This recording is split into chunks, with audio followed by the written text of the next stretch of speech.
Centuries of secrets, crowns won, lost and buried, sometimes literally.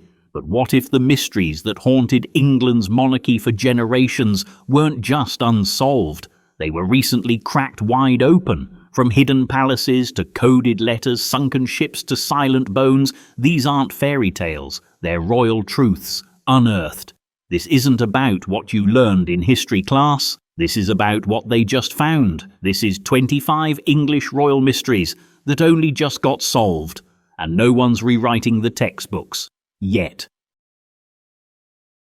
Before we dive headfirst into royal intrigue, hit that subscribe button if you're into history that still has dirt under its fingernails. We've got 25 mysteries to uncover, and trust me, you'll want front row access for what's coming next. While you're here, where are you watching from and what time is it right now? Drop it in the comments. Let's see just how far this mystery network really stretches. 1. Princes in the Tower. Smoking gun duel.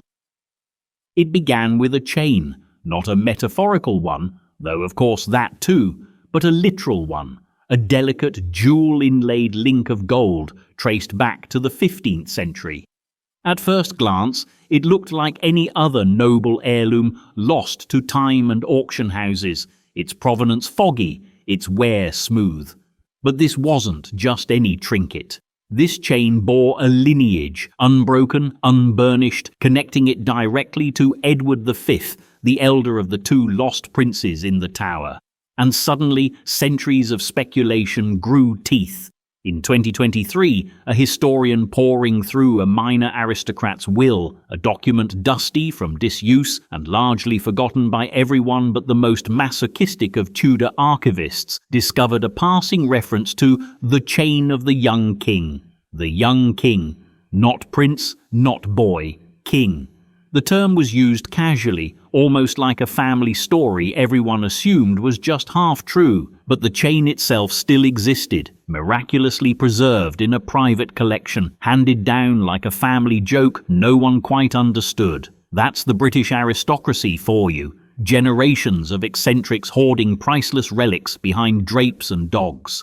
A forensic study of the piece traced its materials and craftsmanship to the late 15th century, matching known regalia of Edward V's brief and almost mythical reign. Then came the name Sir James Tyrrell. Yes, that Tyrrell, allegedly the man who, under the whispered orders of Richard III, smothered the two princes in the Tower of London sometime in 1483. The same Tyrrell whose confession, extracted under Henry VII's reign, had always reeked of political convenience. A scapegoat dressed up in royal ink. But here was a connection, solid, material, and disturbingly elegant. The chain had passed from Edward V into the possession of a family whose papers linked them to Tyrrell, a bloodline of silence. It was never supposed to survive. History tried to burn it, bury it, forget it. But it lived in a drawer, inheritance as accident, a fragment of murder wrapped in velvet. For decades, perhaps centuries, the debate had been theological. Were the boys dead? If so, who killed them? Did Richard III act alone, or at all? Were they spirited away to Flanders? To Yorkshire? Were they even boys when they died? The kind of ambiguity that fed entire publishing industries, Tudor conspiracy theorists, and a cottage economy of tour guides winking beside the Tower Green. But now, a chain, not a confession, not a theory. Something you could touch, something heavy. Suddenly, the murder theory wasn't just plausible, it had a scent. One that reeked of guilt passed down like family silver. Naturally, the find stirred the usual chorus. Revisionists cried foul, Ricardians clutched at technicalities, and academic skeptics reminded everyone that artifacts alone do not history make. But in the court of collective imagination, the trial had turned. The ghost of Edward V, forever suspended, in adolescent limbo, seemed to lean forward, closer now, not quite at peace, but almost visible. Was this the final word? No, but it was a new sentence in a chapter everyone thought had ended with ellipses. And in its glint, you could almost see a locked door opening, just wide enough for other things to crawl through. Because once you start following jewelry to murderers, bones aren't far behind. And right on cue, they were next. 2. Princes in the Tower. Push for DNA tests. They've been lying under a slab in Westminster Abbey since 1674, tucked inside an urn behind iron grills under a plaque that calls them simply the remains of the two princes. No names, no confirmation, just two small skeletons found by accident during renovations beneath a staircase in the Tower of London. The bones were promptly claimed by Charles II and reburied with royal ceremony, as if that would make the problem go away. But here's the thing, bones don't go away, they wait. And now, after nearly 350 years, they've started to make noise again, without uttering a word. In the wake of the chain discovery, the smoking gun that linked Edward V to Sir James Tyrrell's orbit, historians, archaeologists and forensic genealogists did what they do best. They circled, they revisited old assumptions, they dusted off proposals long buried in polite academic silence, chief among them the idea of exhuming the urn, extracting DNA, and solving, finally, whether these remains belonged to Edward V and his younger brother Richard, Duke of York. At the centre of this renewed push is a growing chorus of experts who argue that the technology has finally caught up with the mystery. We now have usable DNA from known royal remains, such as Richard III's, confirmed in 2012 via mitochondrial analysis. His distant relatives were identified, matched and cross-checked. A model forensic case, so why not apply the same methods to the princes? The answer, it turns out, is both simple and absurdly complicated, because nobody wants to be the one who opens the box. Westminster Abbey is a religious site, not a crime lab, and the Church of England, which holds the decision-making power, has consistently refused to allow the remains to be tested on the grounds of respect, sanctity, and the potential for controversy. It's a strange stance, considering how many royal tombs have been rifled through for far less pressing reasons, such as figuring out whether Henry VIII was actually fat or just wide. The irony is brutal. For centuries, the supposed murder of these two boys has been one of the darkest stains on royal history. But when the tools finally emerge to verify whether these are even the right boys, the conversation shuts down, as if answering the question might make things worse. Yet the pressure is mounting.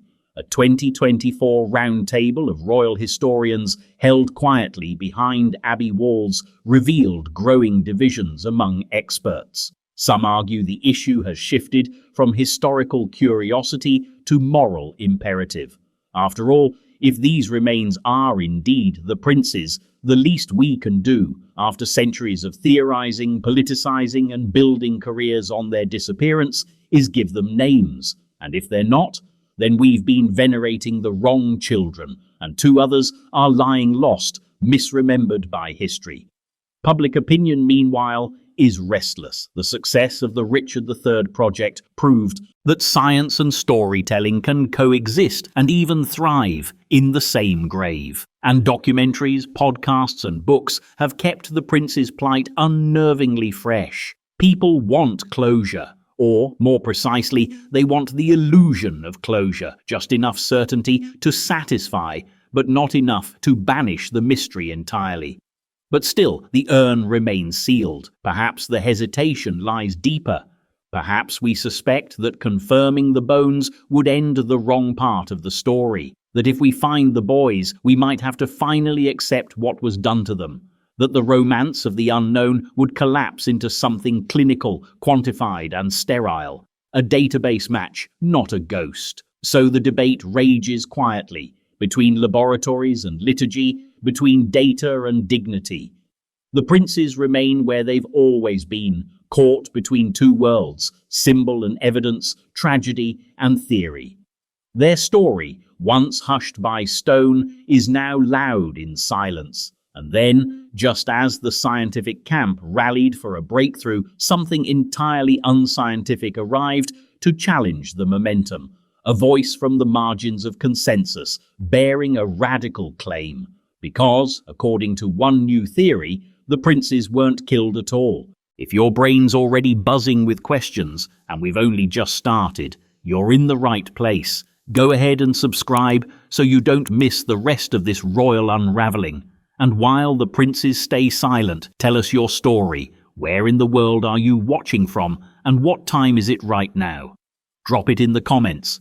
Let's see who else is down this rabbit hole with us. 3. Princes in the Tower. Case solved counter theory. Just when historians thought the mystery was narrowing toward closure, bones in an urn, DNA on standby, murder weapon glinting under curatorial lights, along came Philippa Langley again. You might remember Langley as the screenwriter turned historian who spearheaded the 2012 discovery of Richard III's skeleton beneath a Leicester parking lot, a modern legend in the world of royal mysteries. Not a credentialed academic, no, something far more dangerous, persistent.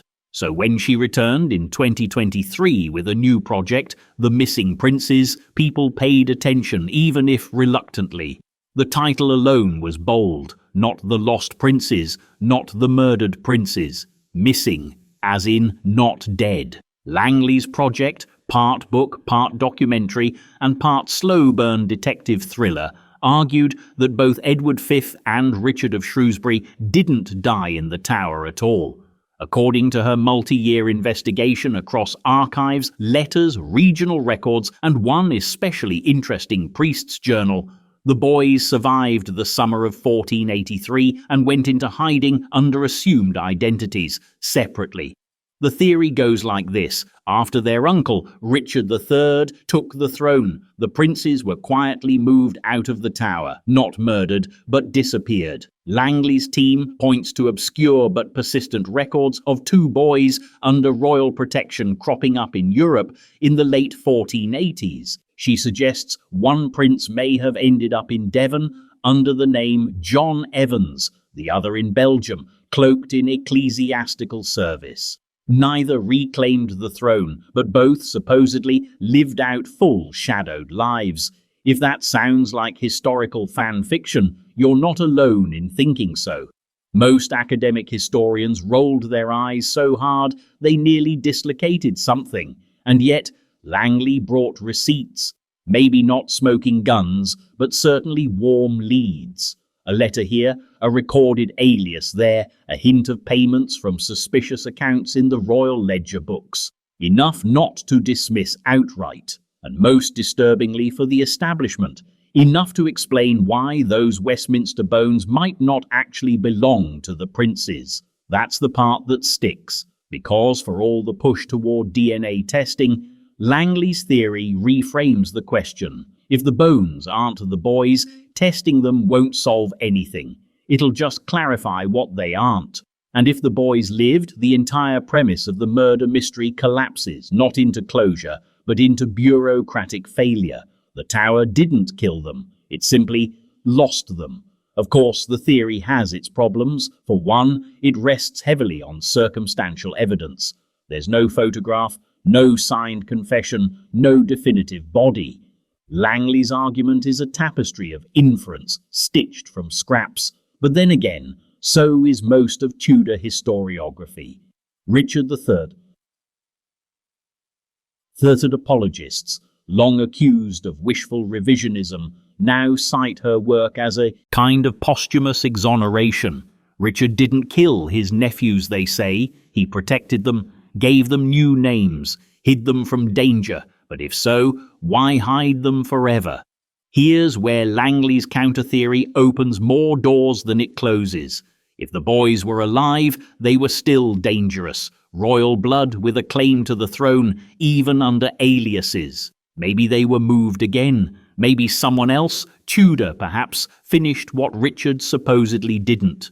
Or maybe the boys, grown into cautious, anonymous men, chose silence over civil war. Either way, the neat tragedy of the princes becomes messy survival, a new kind of haunting. Less martyrdom, more exile, and for the public, something far stranger happens. We're forced to imagine the boys aging, not frozen in youthful innocence, but walking in the world, shaped by the trauma of erasure. The mystery doesn't die, it multiplies. Now there's a life to reconstruct. Two, even. And a new question emerges. Is it better to die a mystery or live as one? Philippa Langley's theory may never convince the majority, but it doesn't have to. It just has to linger, and right now it does. Her investigation sits like a chess piece moved late in the game, awkward, inconvenient, and hard to ignore. But in the swirl of theories and counter-theories, there's one thing no one saw coming: that the next voice to speak across time wouldn't be from bones or jewels or unsigned letters. It would come from ink and cipher, a queen writing in code. 4. Mary, Queen of Scots, lost cipher letters, 57 of them, decoded 2023. For centuries, Mary, Queen of Scots has existed in the collective imagination as both victim and villain, saint in a storm, or schemer with a rosary. Her letters, her liaisons, her lingering perfume in the corridors of power, all of it scrutinized, fictionalized, and weaponized across centuries of biography and propaganda. But even with all the ink spilled in her name, one mystery remained oddly intact. 57 letters written in a code so dense and idiosyncratic that even seasoned cryptographers had thrown up their hands. Until 2023. The breakthrough came not from a musty vault or secret drawer, but from the digital wilderness of an online archive. A group of international codebreakers, equal parts linguists, computer scientists, and passionate amateurs, were pouring through the Bibliothèque Nationale de France's digital manuscript collection. The files had been miscatalogued, believed to be Italian diplomatic correspondence, but one cipher caught their attention. Complex, repetitive, oddly structured. The kind of code that carries desperation. They cracked it gradually, letter by letter, symbol by symbol. A secret language built on fear, crafted under surveillance, and meant to preserve the inner voice of a queen stripped of everything but her ability to write. The letters were from Mary, Queen of Scots, written during her long captivity in England, between 1578 and 1584, when she was being held by Elizabeth I. Most scholars believed we had already seen the worst of it, the famous Babington plot letter used as the smoking gun to convict her of treason. But these newly deciphered letters predate that, revealing a deeper, more textured portrait of the woman behind the myth. This wasn't the Mary we'd seen embroidered into melodrama. This was Mary, the strategist, Mary, the exhausted prisoner, Mary, the mother terrified for her son, James, Mary negotiating with foreign allies, Mary watching the walls close in and trying to pry them open with words. She writes to Michel de Castelnau, the French ambassador in London, in tight, eloquent phrases, her signature style buried beneath numeric symbols and Baroque encryption. The tone is not melodramatic, not overwrought, but surgical, controlled, desperate, yes, but dignified. She speaks of betrayal, of sickness, of faith, of the unbearable uncertainty of exile. She plots alliances. She pleads for intervention. She watches from the shadows, attempting to reach across the channel, across power structures, across time. The letters change what we thought we knew. Before this, Mary's captivity was seen as largely passive, a slow-motion decline into martyrdom. But here, in her own hidden hand, she's active, reaching, reshaping narratives in real time. The coded letters confirm that she was more politically aware and diplomatically engaged than many historians gave her credit for.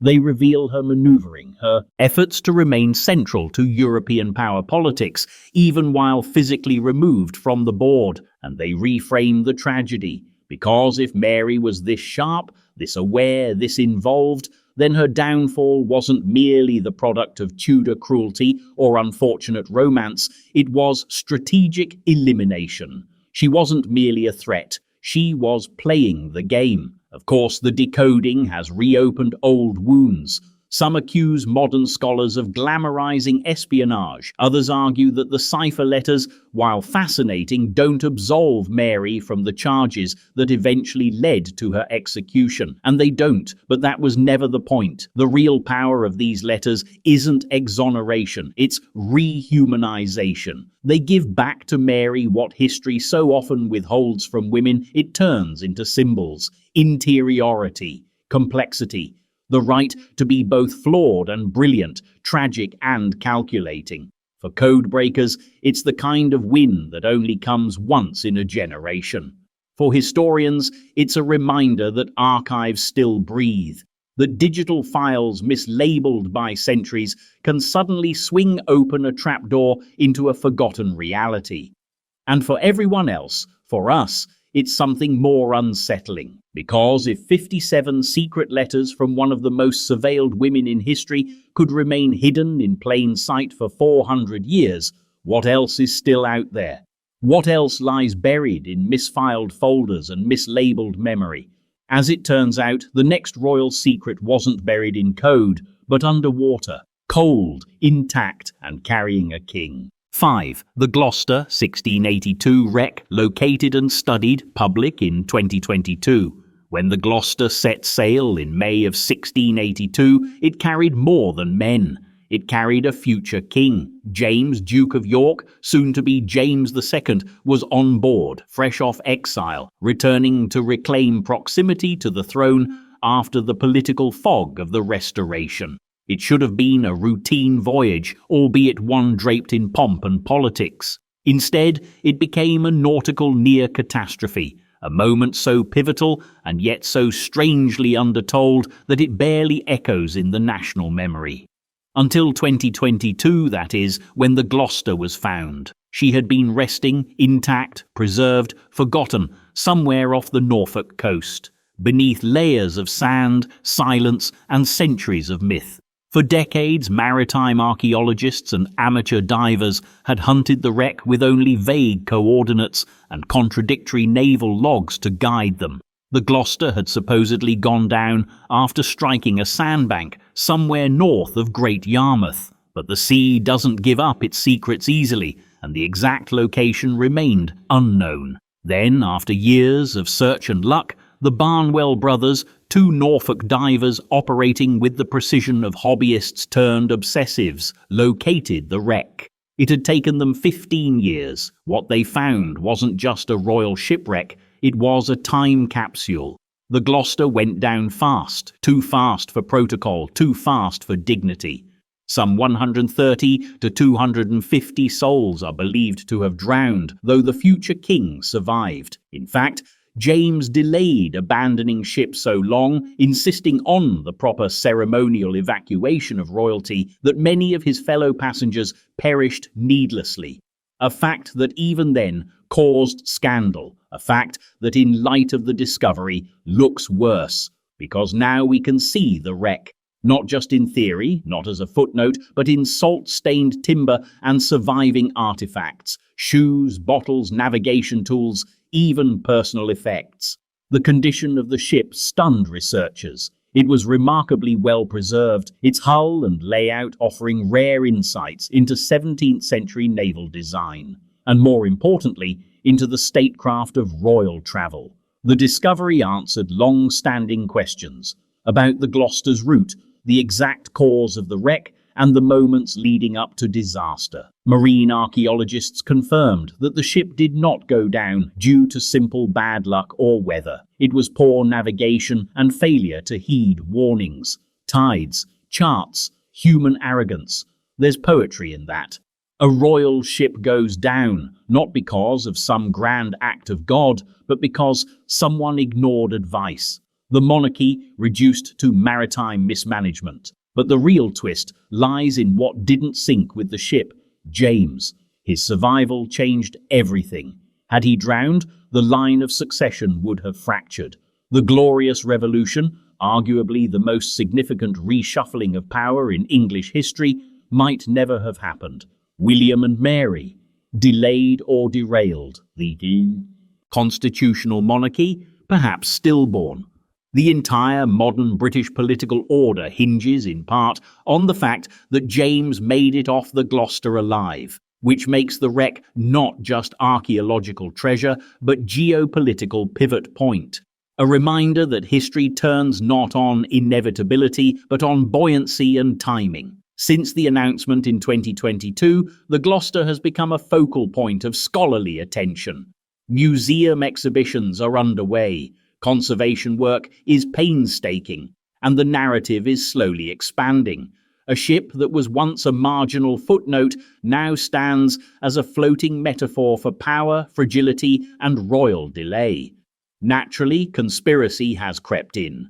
Some claim the ship was sabotaged, others believe sensitive documents were on board.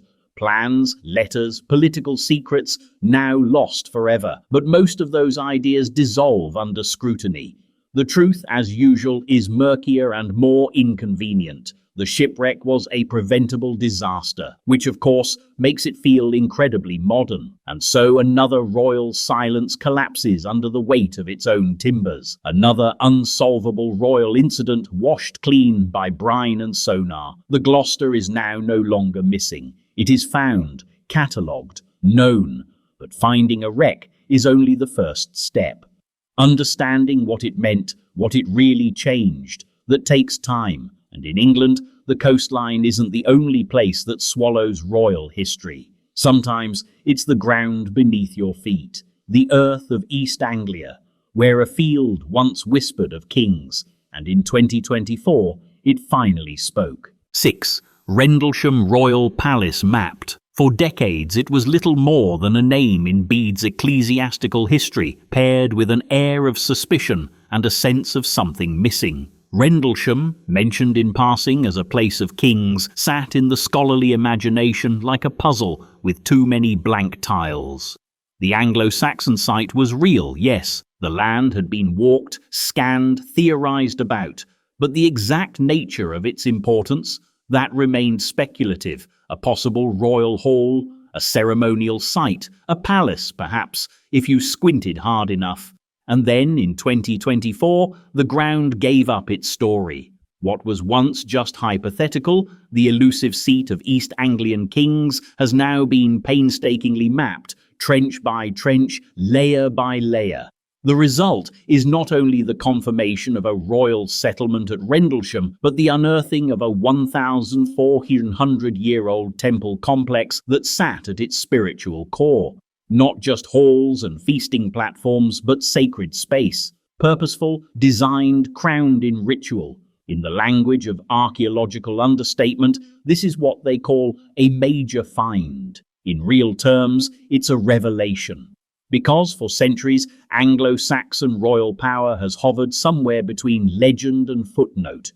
We had Sutton Hoo, the ship burial, the helmet, the gold, but no clear idea where that kind of wealth and authority lived, where it ruled. Sutton Hoo was a grave. Rendlesham, it turns out, was where life and rule actually happened. The new mapping project, led by the Sutton Hoo Landscape Project and University College London, used ground-penetrating radar, LiDAR scanning, and good old-fashioned boots in the soil.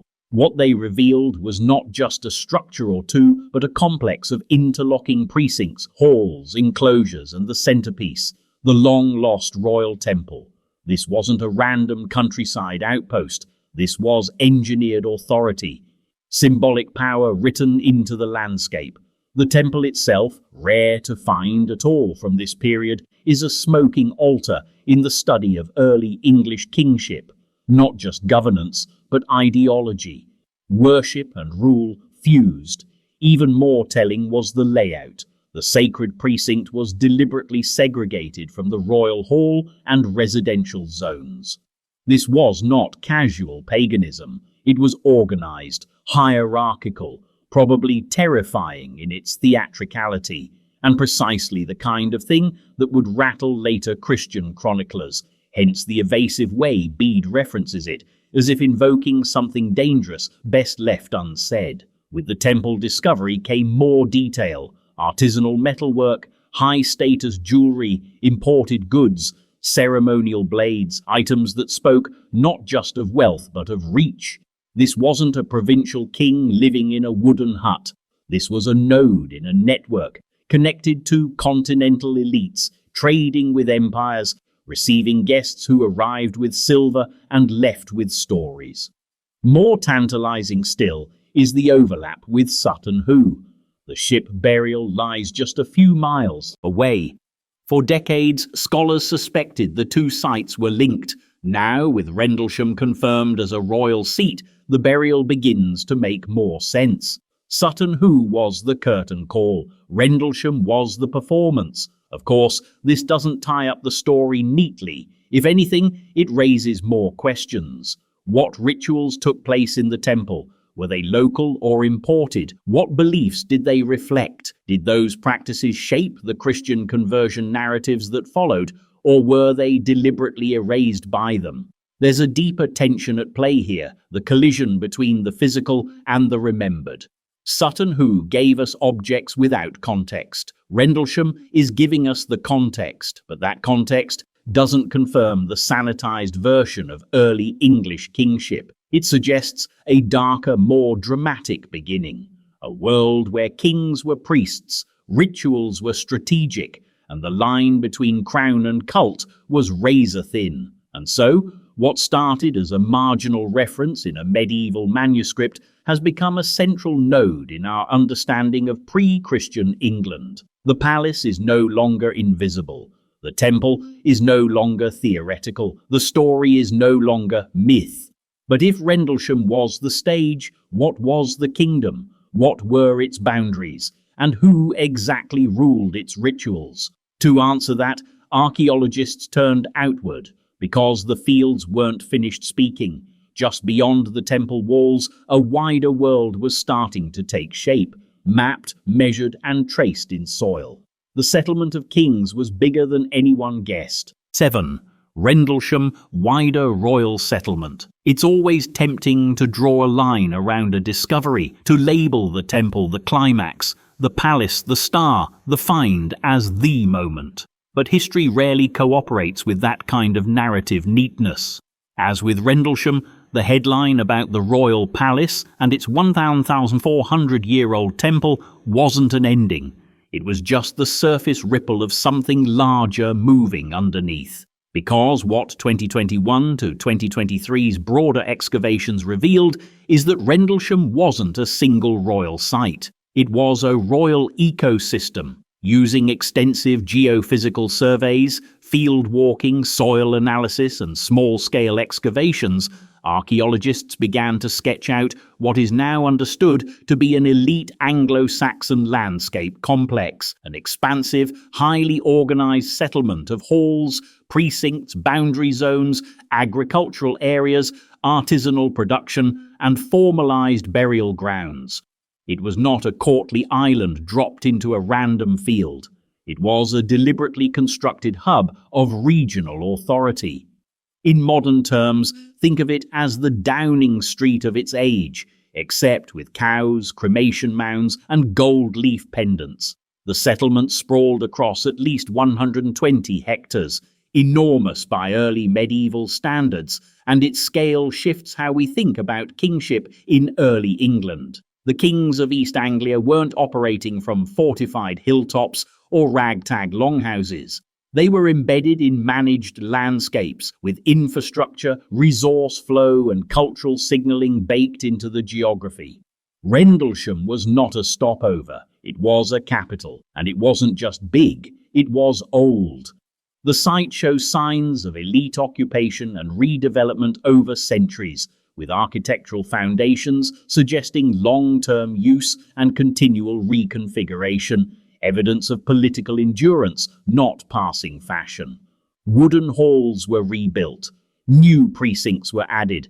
Religious and ceremonial functions shifted over time, probably in response to dynastic turnover, regional crises, or shifting power dynamics. What's even more revealing is the connectivity. Rendlesham wasn't isolated. The archaeological record shows clear links with other sites along the Deben estuary, particularly Sutton Hoo, a few miles to the east. That monumental burial site, with its ship and treasure and still unconfirmed occupant, was almost certainly part of the same royal world. Rendlesham may well have been the seat from which the person buried at Sutton Hoo once ruled.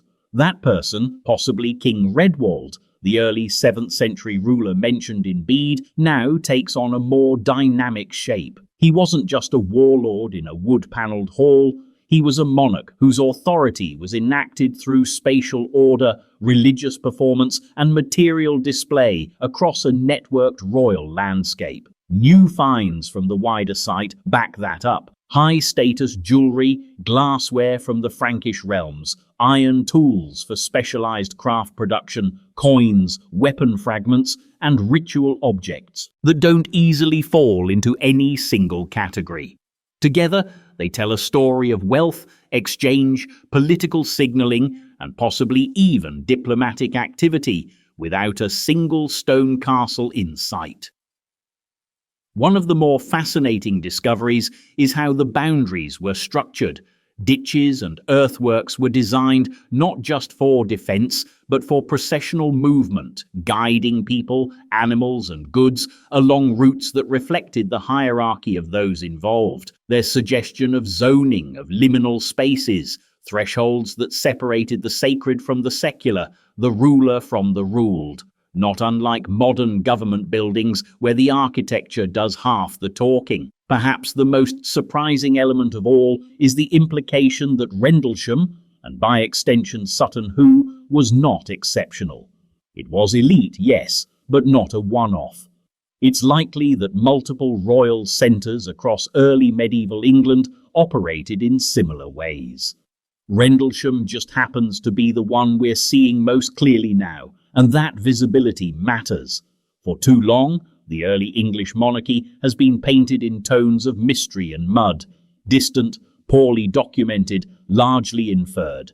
But now we have landscape as evidence, soil as archive, roads and ditches and post holes as paragraphs in a political text. It turns out kingship didn't just happen in cloaks and coronations, it happened in logistics, in layout, and with each new survey, Rendlesham speaks louder. Yet even as archaeologists stitched together this grand tapestry of pre-Christian kingship, something ancient, far older than any throne, was about to speak from under the coronation chair itself, a stone that refused to stay silent. 8. Stone of Destiny. New scans, 2023. You might think a 152-kilogram slab of red sandstone would be hard to lose track of. And yet, the Stone of Destiny, also known as the Stone of Scone, has a long history of being not quite where it's supposed to be. Sometimes it's under the coronation chair, sometimes it's buried beneath an abbey. Once, it was under a student's bed in Glasgow. For something so heavy, the stone moves with uncanny ease. But in 2023, it wasn't the stone's location that stirred interest. It was what lay inside it. In preparation for King Charles III's coronation, conservationists and historians were given rare access to the Stone of Destiny. As part of its scheduled transfer from Edinburgh Castle to Westminster Abbey, a full battery of non-invasive scans and digital imaging was conducted, meant at first as routine documentation. Instead, it turned into an archaeological episode of Reveal the Relic. Using cutting-edge 3D imaging, photogrammetry, and microsurface analysis, researchers mapped the stone's surface in stunning resolution. What they found weren't just natural fractures and chisel marks, but a set of previously unrecorded symbols, faint, almost invisible to the naked eye, but undeniably artificial. Some resembled carved letters or pictographs. Others looked more like tool impressions. And at least one symbol appeared geometric, echoing early Celtic or Pictish design. None of them matched modern tampering. These were ancient, embedded within the stone itself, likely carved centuries, perhaps over a millennium, before its more theatrical moments in royal history. The public reaction was mixed: excitement, confusion, predictable cries of conspiracy. But among historians, the implications were electrifying, because until then, most accounts had framed the Stone of Destiny as a symbol, not an artifact, a tool of myth, not a carrier of its own story. Its earliest mention in recorded law places it in Scotland, at the Abbey of Scone, used in the coronation of Scottish kings since at least the 9th century. But legends stretch further back, some claiming it came from Ireland or even the Holy Land. Others suggest it was Jacob's pillow from the Book of Genesis, spirited across continents by fate and poor navigation. These stories, while romantic, were always treated as apocryphal, part of the stone's charm, not its provenance. But the 2023 scans changed that. They didn't prove any of the wilder theories, but they complicated the timeline. The markings suggest the stone may have had a ceremonial function long before it arrived in Scone, or even in Scotland at all. And that's unsettling, because it challenges not only the stone's origin story, but also the mythology of the British monarchy itself. The monarchy has long relied on the idea of continuity, that the coronation stone, the throne, the sword, the regalia, they're not just props, they're the threads that stitch centuries together, symbols of legitimacy, of order. But what if one of those symbols turns out to have belonged to someone else first? Someone pre-Christian, pre-feudal, pre-imperial? What if the coronation itself, ostensibly the most British of ceremonies, is built atop a relic stolen from an older, deeper ritual tradition? This isn't just an academic puzzle, it's a crisis of meaning. The stone's mystery isn't whether it's authentic, it's whether its authenticity means something other than what we thought. To complicate things further, the digital scans also revealed signs of surface repair and patchwork, likely from earlier centuries, moments when the stone cracked, chipped, or was purposefully altered. Some of these may trace back to the 1296 heist, when Edward I stole the stone and dragged it to Westminster as a symbol of English domination over Scotland. Others may come from the famous 1950 incident when 4 Scottish students stole it back and accidentally broke it in two during transit. Those events are well documented, but the pre-1296 markings are not, and those are the ones that raise questions. Who carved them? For what purpose? And why weren't they recorded until now?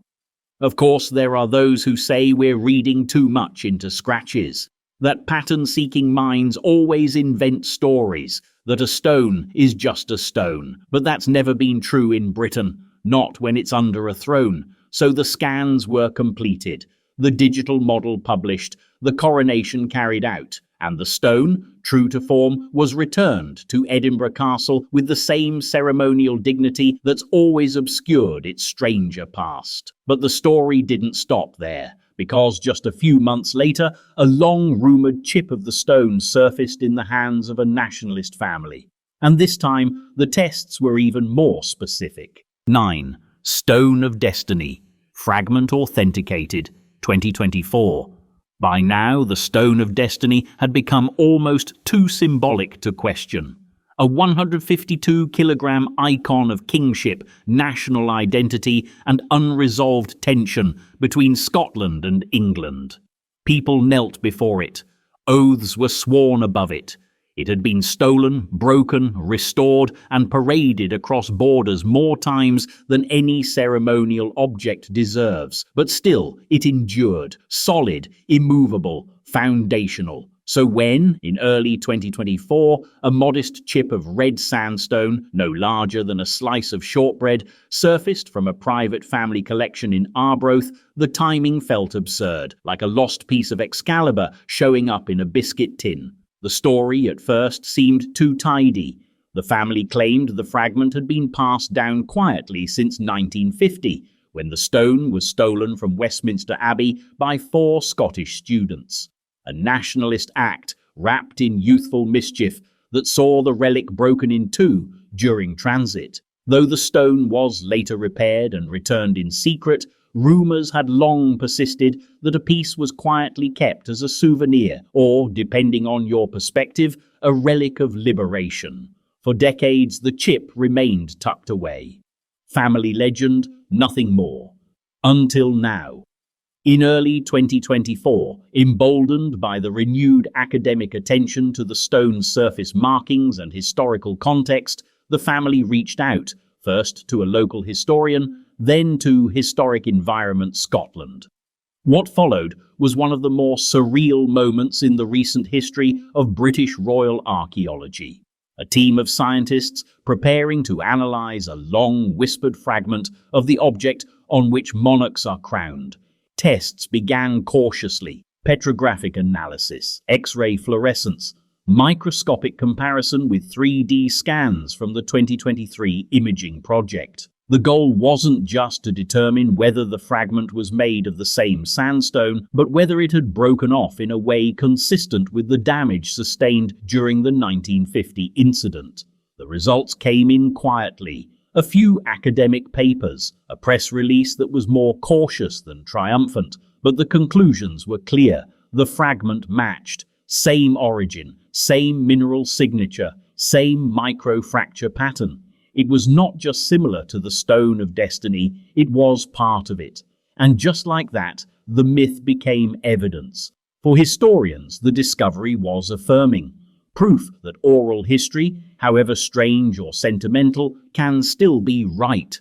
For archaeologists, it was an opportunity to analyze a part of the stone that had been physically separated, offering new angles on how it was shaped, damaged and repaired. But for everyone else, for the public, the press and particularly Scottish nationalists, it became a parable, because in this tiny fragment was everything the stone itself had come to represent: division, unity, memory, resistance, a piece of a contested whole, removed, preserved, rediscovered, just in time for another round of constitutional debate. Commentators were quick to assign symbolism. Some saw the fragment as a metaphor for Scotland's fractured relationship with the Crown. Others read it as a sign of cultural resilience, proof that even ceremonial power can splinter. There were even whispers that the chip should be kept separate from the stone, placed in a museum, or perhaps returned to Arbroath Abbey, where the Declaration of Scottish Independence had been signed in 1320. Naturally, political figures couldn't resist. Some MSPs called for the chip to remain in Scotland permanently as a symbol of cultural restitution. Others, more cautious, warned against fetishizing stolen relics, and somewhere in the noise, the original family, still quiet, still proud, watched the chip they had guarded like a family secret become something else, a state-level conversation piece. Yet in all the uproar, one strange fact remained largely undiscussed. The fragment was real, it matched, but there may be more. That is, if one fragment survived, separated during a hasty return and hidden in a cupboard for 70 years, who's to say others didn't too? The 1950 heist, once dismissed as youthful rebellion, is now being re-examined with forensic curiosity. Were more pieces taken, given away, lost in transit? And if the stone isn't whole, if pieces remain scattered across Scotland in teacups and drawers and estate boxes, then the very thing it was supposed to represent, unity, may have never fully returned. Which raises an unsettling possibility. What if the symbol of sovereign continuity is itself fragmented? And while scholars debated what to do with the newly authenticated chip, others began asking a different question altogether, one not about provenance but about location. Because 2024 brought more than just a chip of the stone, it brought a hunt, a search to recover what else might be missing. 10. Stone of Destiny. Hunt for Scattered Pieces, 2024. By the spring of 2024, the discovery and authentication of the small Stone of Destiny fragment had moved from novelty to national fixation. What began as a humble heirloom in a linen drawer had become a matter of cultural identity and historical revision, but the questions that followed were bigger and much less symbolic. If one fragment of the coronation stone had survived, concealed in private hands for over 70 years, could there be more? That's when the hunt began. Quietly at first, through whispers among collectors, archivists and Scottish heritage circles. Then publicly, as Historic Environment Scotland confirmed it was reviewing tips and records from the 1950 heist, the infamous student-led removal of the stone from Westminster Abbey, which accidentally split it in two.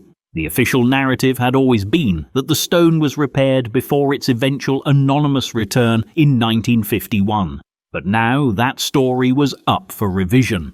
The fracture marks on the authenticated chip suggested a secondary, incomplete repair, one that left a gap too small to notice but large enough to be missing something. And with new forensic scans, that missing something had a shape, a pattern, an absence measurable to the millimetre. In short, there were likely multiple fragments unaccounted for.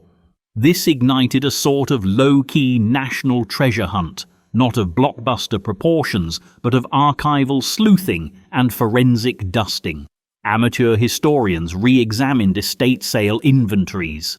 Antique dealers began posting stone chips for sale with wild, hopeful descriptions. Some were laughably fake. Hunks of red granite from garden borders, coronation pebbles allegedly passed down from clans with no ties to the stone story.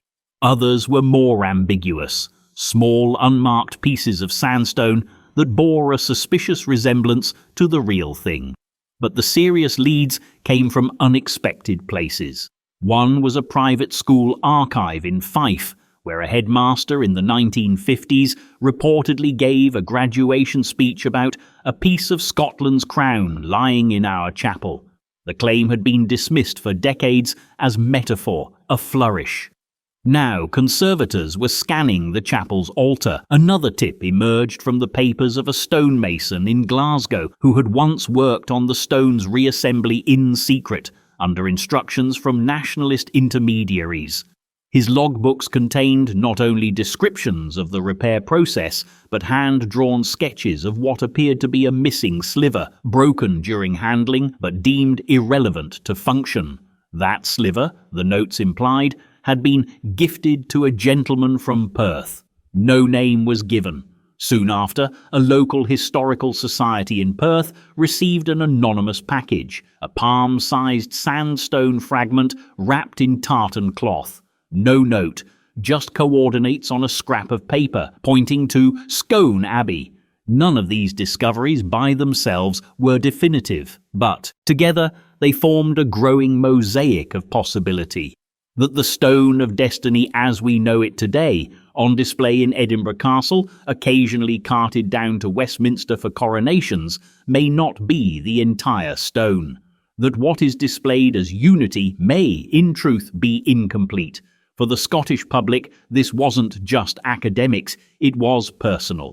The stone has long been a lightning rod for discussions of identity, independence, and the legacy of conquest. To find it fragmented is to find those arguments reanimated. To find pieces still out there, still hidden in homes and archives, is to be reminded that not all acts of rebellion are erased by apology. Some are just deferred, and there's something haunting about that. That every coronation since 1953 may have taken place above a restored relic that isn't fully restored. That an object meant to bind the realm might be scattered across it, not lost, just waiting to be found, or maybe to stay hidden, depending on who's looking. The 2024 fragment hunt became, in a way, a ghost story told in geological terms. Not about spirits, but about symbolic residue. The kind of haunting that doesn't creak or whisper, it just sits in your national consciousness, like a stone under a throne, shifting slightly when no one's watching. But not all royal discoveries come from ghost stories or accidents. Some are found by sheer stubbornness.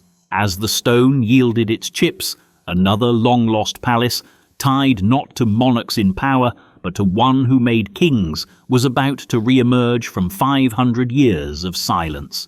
Hidden beneath gardens, traced by ground radar, and claimed by someone who was never crowned, but crowned others. Lady Margaret Beaufort's ghost was stirring, and Collyweston was finally giving up its shape. 11. Collyweston Palace, Lady Margaret Beaufort's. There are royal palaces you can tour. There are palaces you can see on mugs and tea towels and awkward jigsaw puzzles in gift shops. And then there's Collyweston, the kind of place that, until very recently, lived mostly in footnotes, field reports, and the unverified memories of local gardeners. And yet, for over 500 years, this was the private kingdom of Lady Margaret Beaufort, the mother of Henry VII, grandmother of Henry VIII, and possibly the most influential woman in late medieval England. Architect of a dynasty, mastermind behind the rise of the Tudors, and now, once again, the centre of a very modern mystery solved not in ink, but in soil. Collyweston Palace was never meant to be forgotten. In its prime, it was a sprawling Tudor estate perched above the Welland Valley in Northamptonshire. More than a royal residence, it was a command centre, a place of plotting and power brokering, where Lady Margaret received ambassadors, arranged marriages, and quietly dictated the future of the English throne. After her death in 1509, the palace faded quickly. The crown changed hands, tastes evolved, and Collyweston became functionally obsolete, its stone quarried, its layout muddied, its presence slowly erased beneath gardens, farm tracks, and polite Georgian landscaping. For centuries, people knew of it, but no one really knew where it was.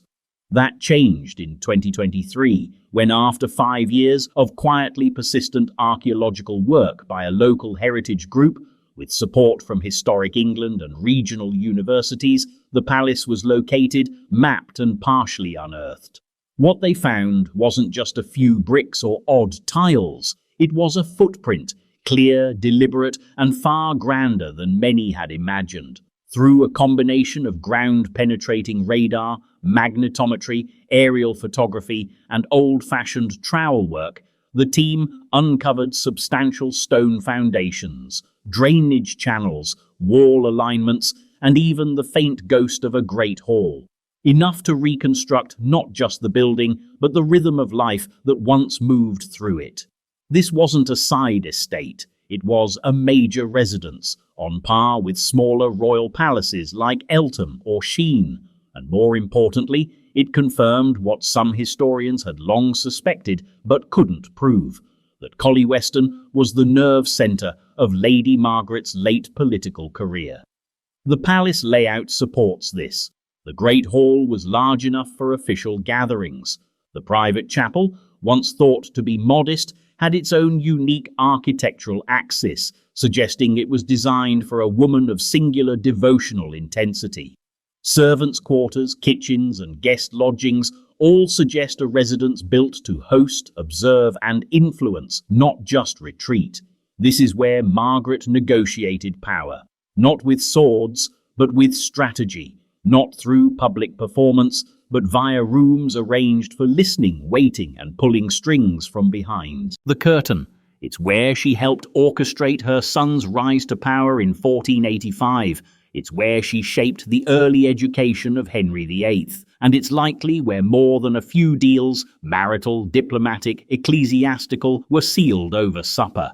The rediscovery is also architectural vindication. For years, Collyweston had been written off by mainstream Tudor historians as a footnote estate, important socially perhaps, but irrelevant in terms of design or grandeur. The excavation proves otherwise.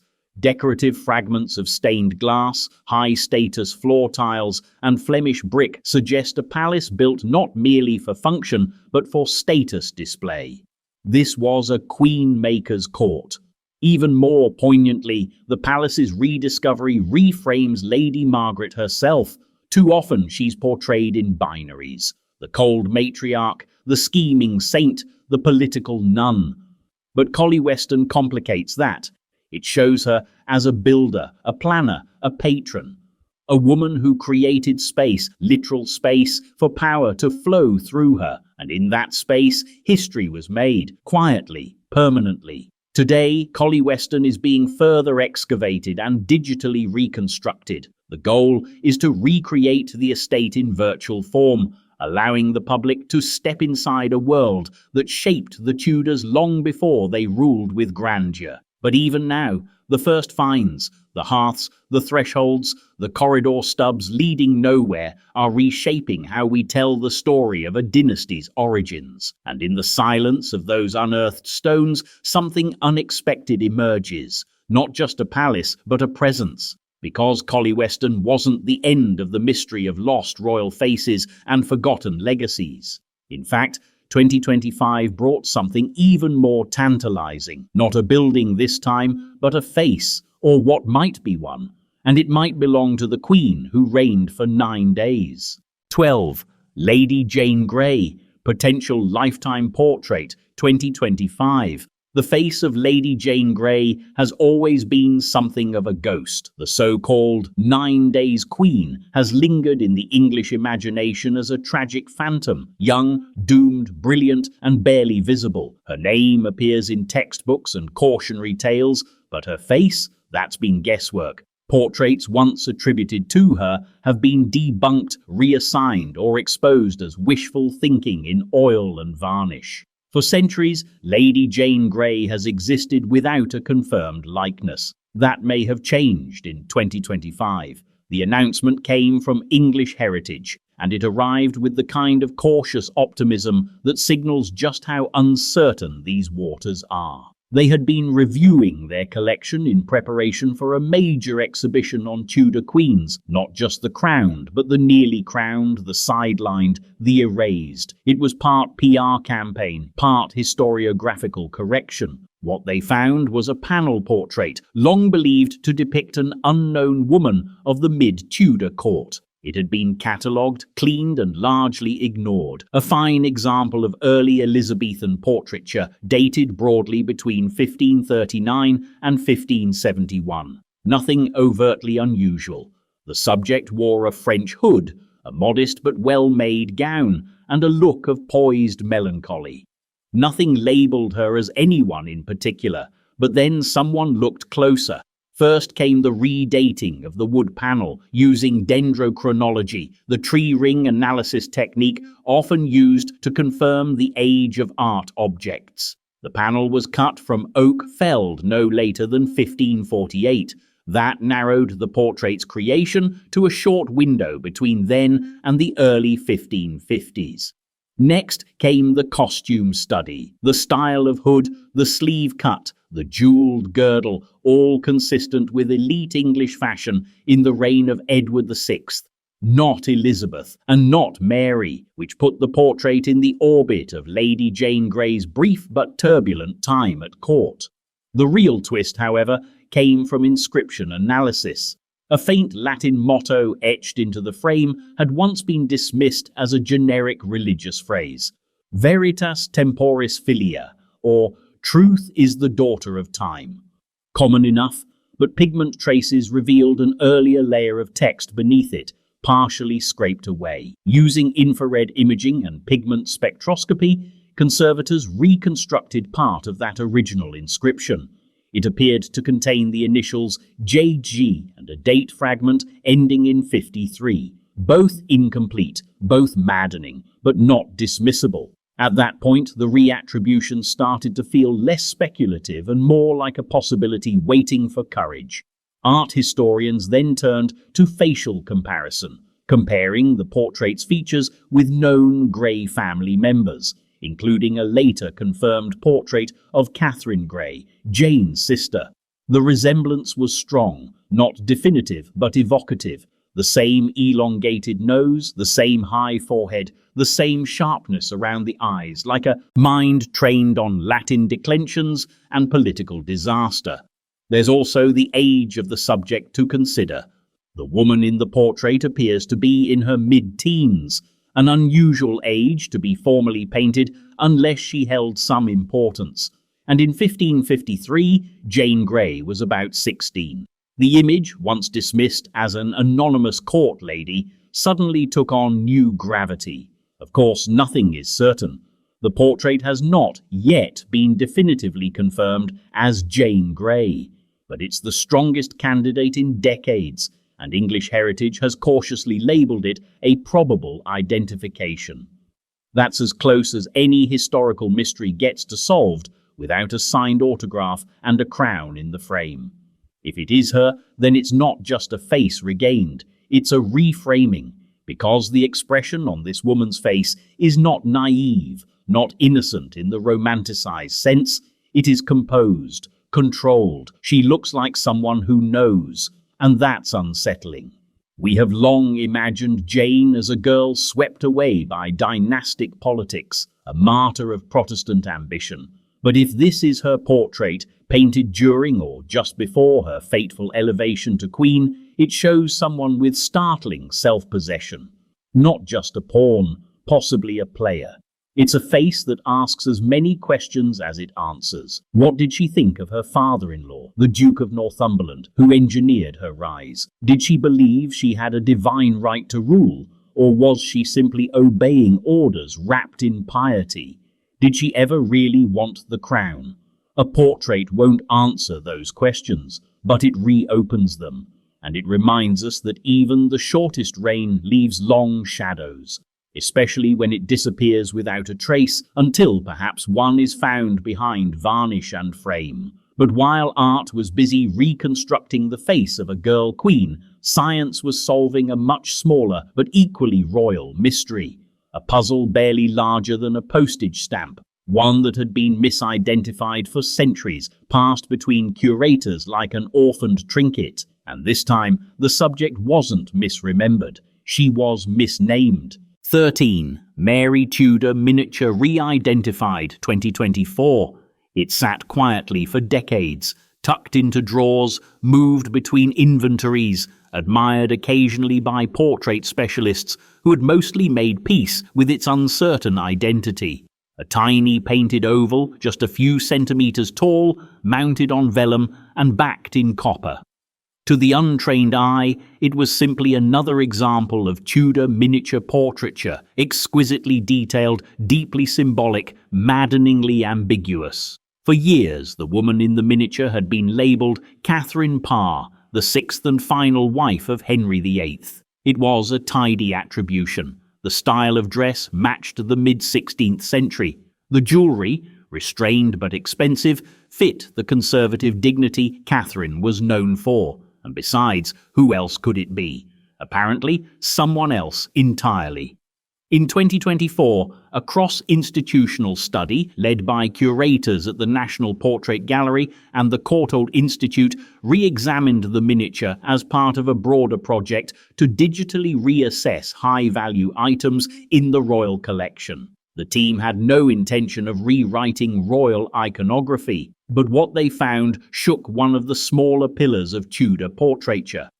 The woman in the image wasn't Catherine Parr. It was Mary Tudor, the future Mary I, England's first crowned queen regnant, and once the switch was made, it became impossible to unsee. The first clue came through infrared reflectography, which revealed faint underdrawings beneath the painted surface. Sketch marks that suggested the miniature's facial structure had been adjusted mid-process. Most notably, the shape of the eyebrows and the curve of the upper lip had been changed. These subtle tweaks, invisible without imaging, were hallmarks of court miniaturist Lucas Hornbout, who had painted multiple members of the Tudor court, often under strict political instruction. Then came the insignia study. A previously overlooked brooch, tiny, nearly indistinct in the original painting, was enhanced through digital magnification. It featured a stylized pomegranate, worn not prominently, but tucked just near the shoulder. The pomegranate had long been the emblem of Catherine of Aragon, Mary's mother, and a silent protest symbol used by Mary herself during her years of political and religious marginalization under Edward VI. Catherine Parr had no association with the pomegranate, but Mary, that was her birthright. Still, the evidence needed more than symbolism and sketch lines. The team turned to comparative analysis, cross-referencing known, confirmed portraits of Mary I from later in her reign. One particularly telling feature was the structure of the eyes, almond-shaped, slightly heavy-lidded, with a gaze that appeared direct and almost confrontational. It matched known depictions and, crucially, did not match other verified portraits of Catherine Parr. The final piece was the timeline. The miniature's materials, particularly the style of the attire and the pigment used in the background, dated it to around 1544 to 1546, when Mary was in her late 20s. This was the exact window when she had been restored to court by Henry VIII and was once again appearing in public as a royal daughter of status, if not full legitimacy. In short, she had motive, means and opportunity to commission, or be commissioned for, a portrait. Why had it taken so long to correct? Part of it is institutional inertia. Once a label is assigned, it tends to stick. Part of it is that Mary remains an uncomfortable figure. Her reign is remembered often unfairly through the lens of failure and fire. Her portraits are scrutinized with suspicion. When people think of Mary, they picture her older, darker, sharper. This miniature shows her younger, composed, watchful. It's a version of Mary that few have bothered to remember because it doesn't fit the narrative. But it fits her. The reattribution, now officially accepted by both English Heritage and the Royal Collection Trust, reframes more than just one image. It reminds us how easily the women of the Tudor court, especially those who weren't universally loved by history, can be misplaced even when they're right in front of us. And it reopens the question of how many more misidentified likenesses might be hiding in plain sight, miscatalogued not by malice but by convenience. It also reveals something darker, that royal identity can be painted over, not erased exactly but overwritten. That even a queen's face can be forgotten if the story around it becomes too politically inconvenient. But not all royal traces are forgotten through error. Some are intentionally buried, hidden between the margins of prayer books, inscribed in ink, scribbled by a king who never wanted to be known for what he wrote but couldn't stop writing anyway. Because in 2023, someone noticed what Henry VIII had been hiding in his own wife's book. 14. Henry VIII's Own Jottings, 2023. For all his appetite for power, wives and ceremony, Henry VIII was not widely known as a man of introspection.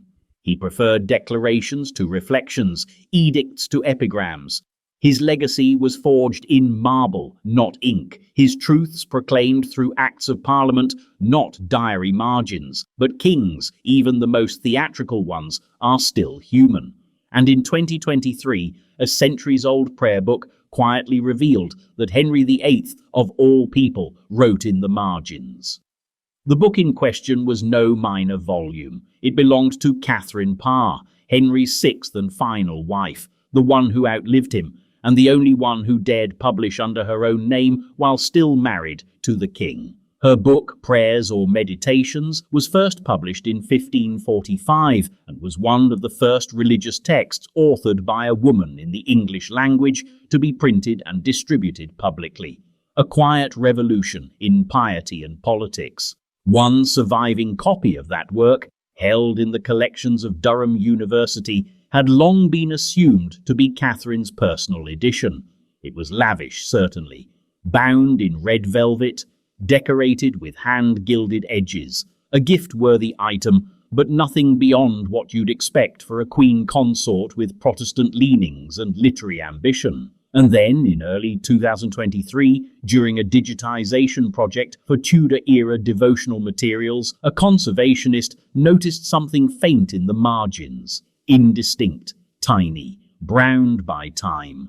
Not the printed text, but handwritten annotations, barely visible unless you tilted the page just right under filtered light.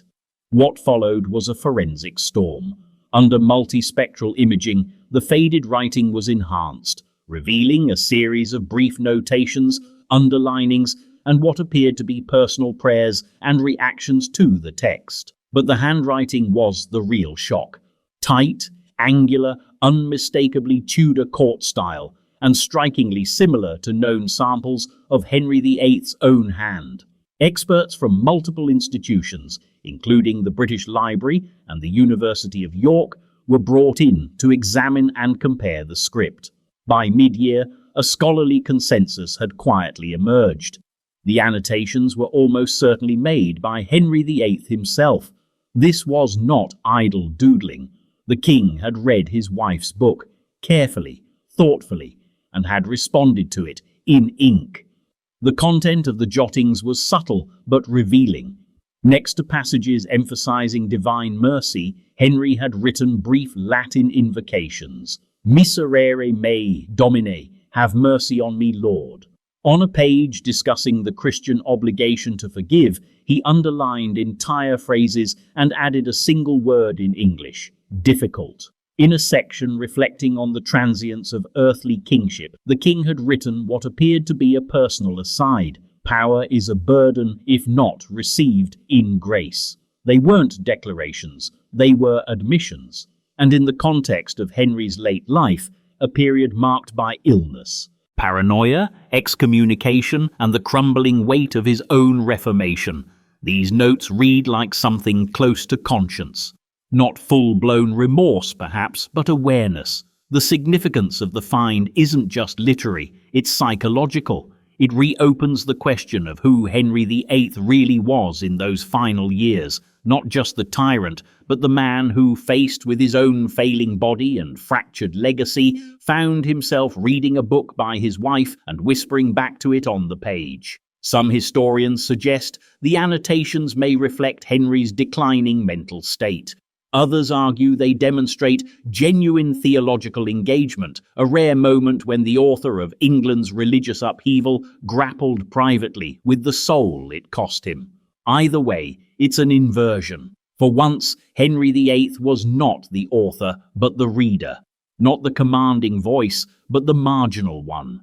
Even more ironically, his wife, the woman who once had to walk a tightrope between religious reformer and queenly obedience, was the one guiding his thoughts. The book is now being restudied and republished, with Henry's annotations integrated into a new facsimile edition. But perhaps the most profound aspect of the discovery is not what the king wrote, but how little he wrote. Just a few brief notes, a few underlinings, a handful of words scattered like quiet apologies. They say handwriting is a kind of fingerprint. In this case, it's a faint shadow of guilt, of weight, of late life clarity. And speaking of fingerprints, the next mystery came not from a king's hand, but from something worn on the body. A golden object unearthed in a field, carved, delicate, unmistakable. It bore two letters, H and K, entwined in gold. And those initials? They could only belong to one royal pairing. 15. H.K. Tudor pendant, 2023. It surfaced, as these things so often do, by accident. A metal detectorist, legal, licensed, and blissfully unaware of the historical hand grenade about to go off, was sweeping a quiet field in Warwickshire in early 2023 when his machine let out that stubborn, high-pitched whine that says, "Dig here." He expected a coin, maybe a clasp. Instead, he pulled up a jewel, not just any jewel, a solid gold, heart-shaped pendant, exquisitely preserved, coated in enamel, decorated with red and white roses, and suspended from a chain of delicate, twisted links. On one side, the Tudor rose in full bloom. On the other, two intertwined initials, bold and unmistakable, H and K Henry and Catherine. Specifically, Henry VIII and Catherine of Aragon. Within days, the pendant was in the hands of the British Museum, which promptly called it one of the most significant Tudor-era discoveries of the last decade. And not just because of its craftsmanship, though it was extraordinary, with intricate etching and enamel work more commonly found in royal workshops than in personal keepsakes, but because of what it represented, a moment of allegiance, frozen in gold. The immediate question, of course, was authenticity. Could this be a modern fake, a Victorian romance piece, a lost prop from a long-forgotten period drama? The answer, after several months of careful analysis, was clear. It was real. The enamel, goldwork, soldering, and stylistic elements all pointed firmly to the early 16th century, likely dating to around 1520. the high point of Henry and Catherine's marriage, during the years before Anne Boleyn entered the frame and everything began to unravel.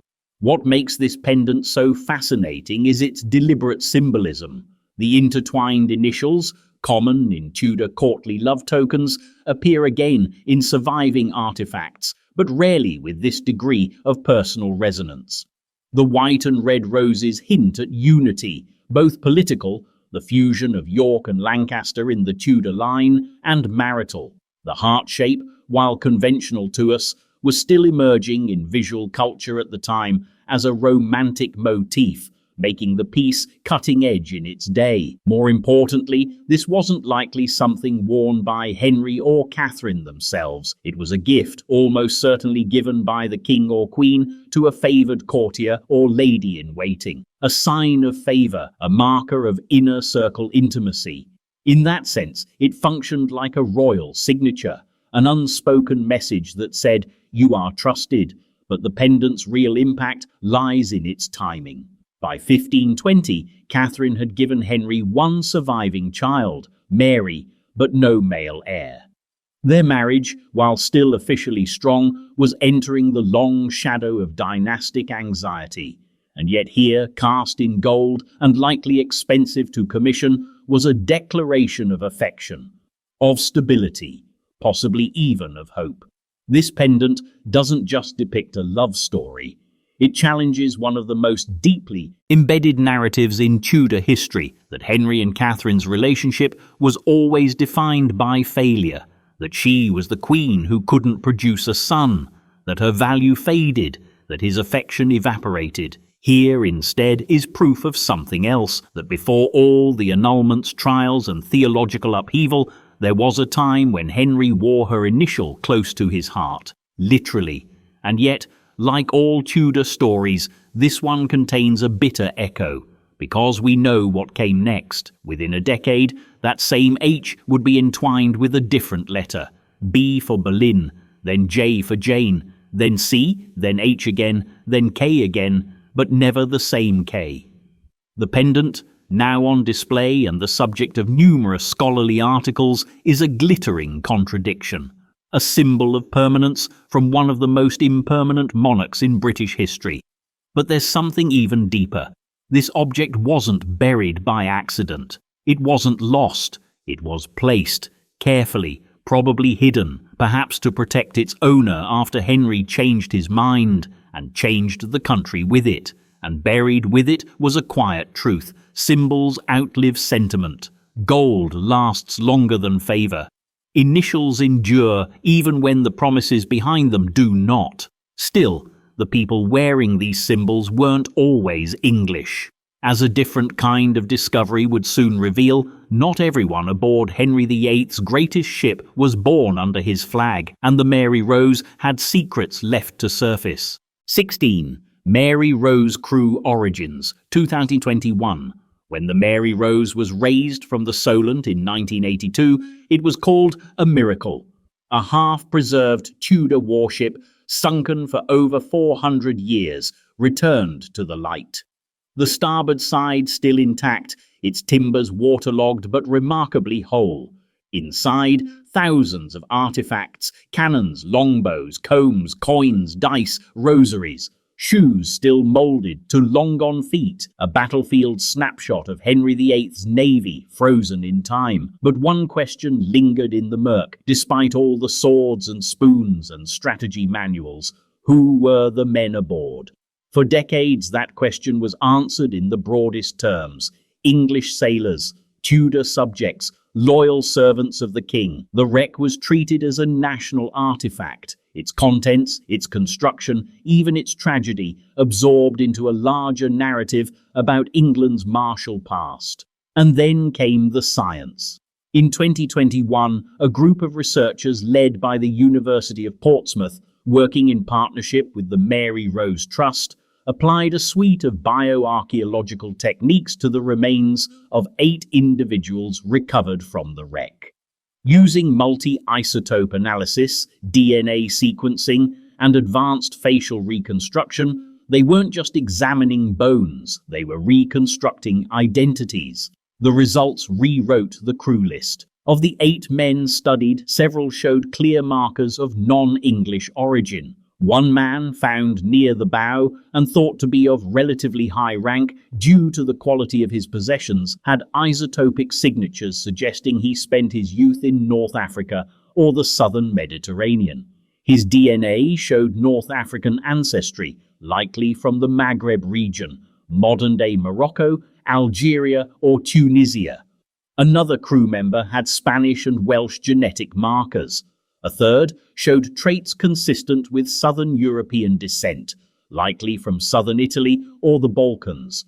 And others, though likely raised in England, still bore genetic links to continental Europe, suggesting a diverse heritage, even among those born on British soil. In short, the Mary Rose was not just crewed by Englishmen. It was an early multicultural vessel, reflecting a far more complex vision of Tudor society than most schoolbooks suggest. This wasn't merely a curiosity. It fundamentally changed how historians thought about the Tudor navy and the social structure of the early 16th century.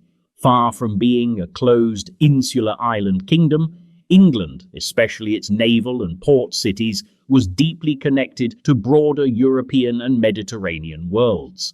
Sailors, artisans, gunners, and cooks may have come from across the seas to work, live, and die under the English crown. And here's the thing: Henry VIII knew. His government actively recruited foreign specialists. Cannoneers from the Low Countries, shipwrights from Italy, mercenaries from Spain.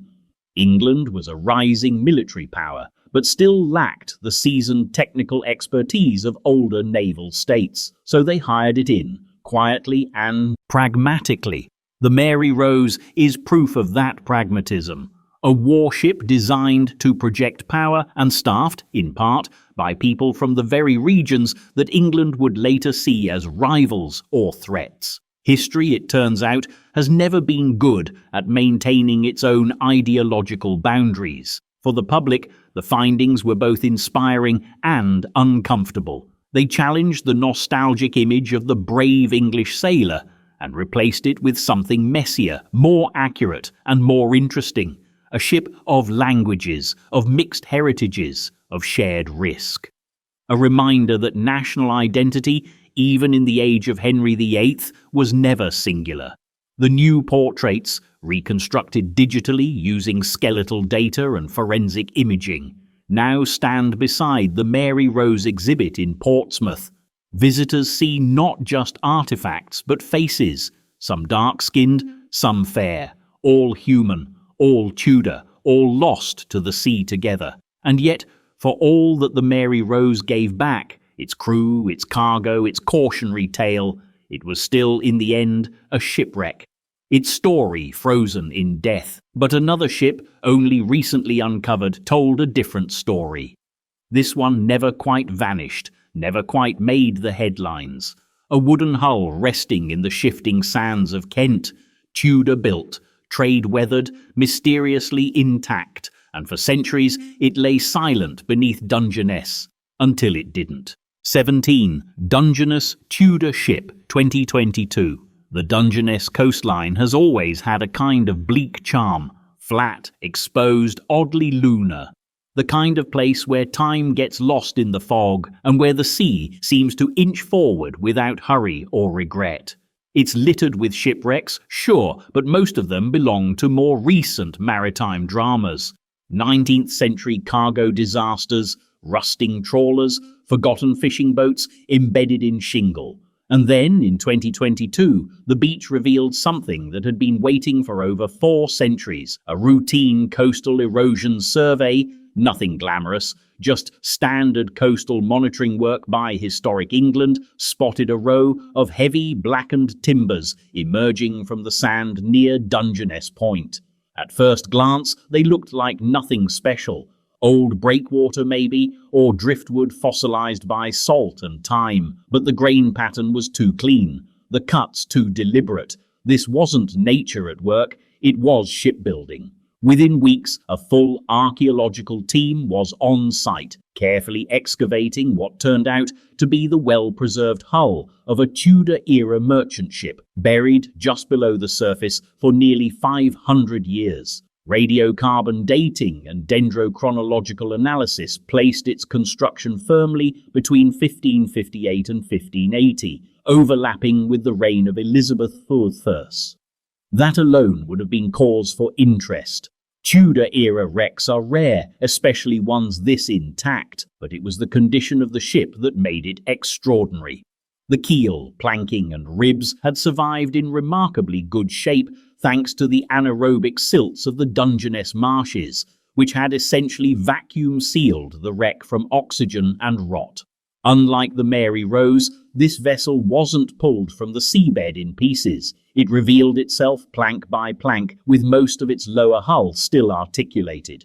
The ship wasn't large, estimated at around 12 to 15 meters in length, but its design spoke volumes. It was oak-built, with framing techniques matching English construction methods from the mid-16th century. Traces of pitch and resin clung to the internal seams. A few iron nails, rivets, and a carved wooden pulley block were recovered from the wreckage, along with fragments of barrel hoops and pottery. What emerged was a picture of a small, sturdy coastal trader, likely used for short-haul journeys between Kent, Sussex, and the Low Countries. This was no warship. It was a working vessel, a Tudor lorry, if you will, hauling goods like wool, salt, or hops across the channel. Its survival, so close to the surface and so near to a busy coast, was both improbable and instructive. Because the Dungeness ship fills in a gap that's long haunted maritime historians.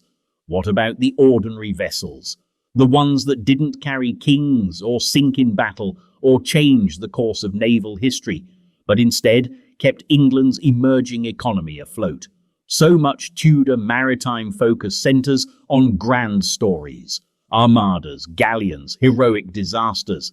But the Dungeness find speaks to the quieter, functional side of maritime history, trade, infrastructure, logistics. The empire before it was imperial.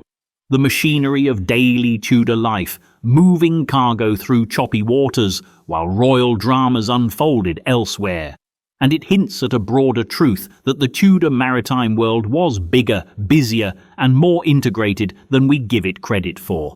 Every bolt of cloth in Antwerp, every cask of ale in Calais, every barrel of Kentish apples exported from Rye depended on ships like this one, small, replaceable, mostly invisible to written history. Until now, plans are underway to conserve the remains and eventually display them in a regional heritage centre.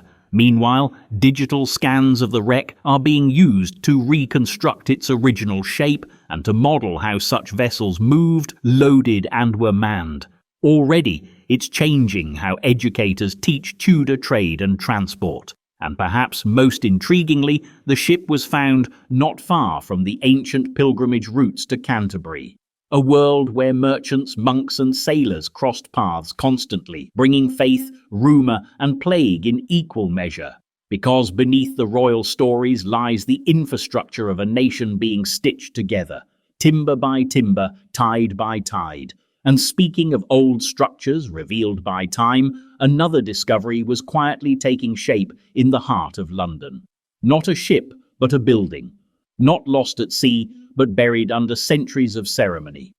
At Westminster Abbey, the dead were about to give up their place, and the living were digging into what royalty had long kept sacred. 18. Westminster Abbey, new sacristy excavations 2020 and build 2025. In London, Westminster Abbey is less a building than it is a kind of national myth, stone made sacred through repetition.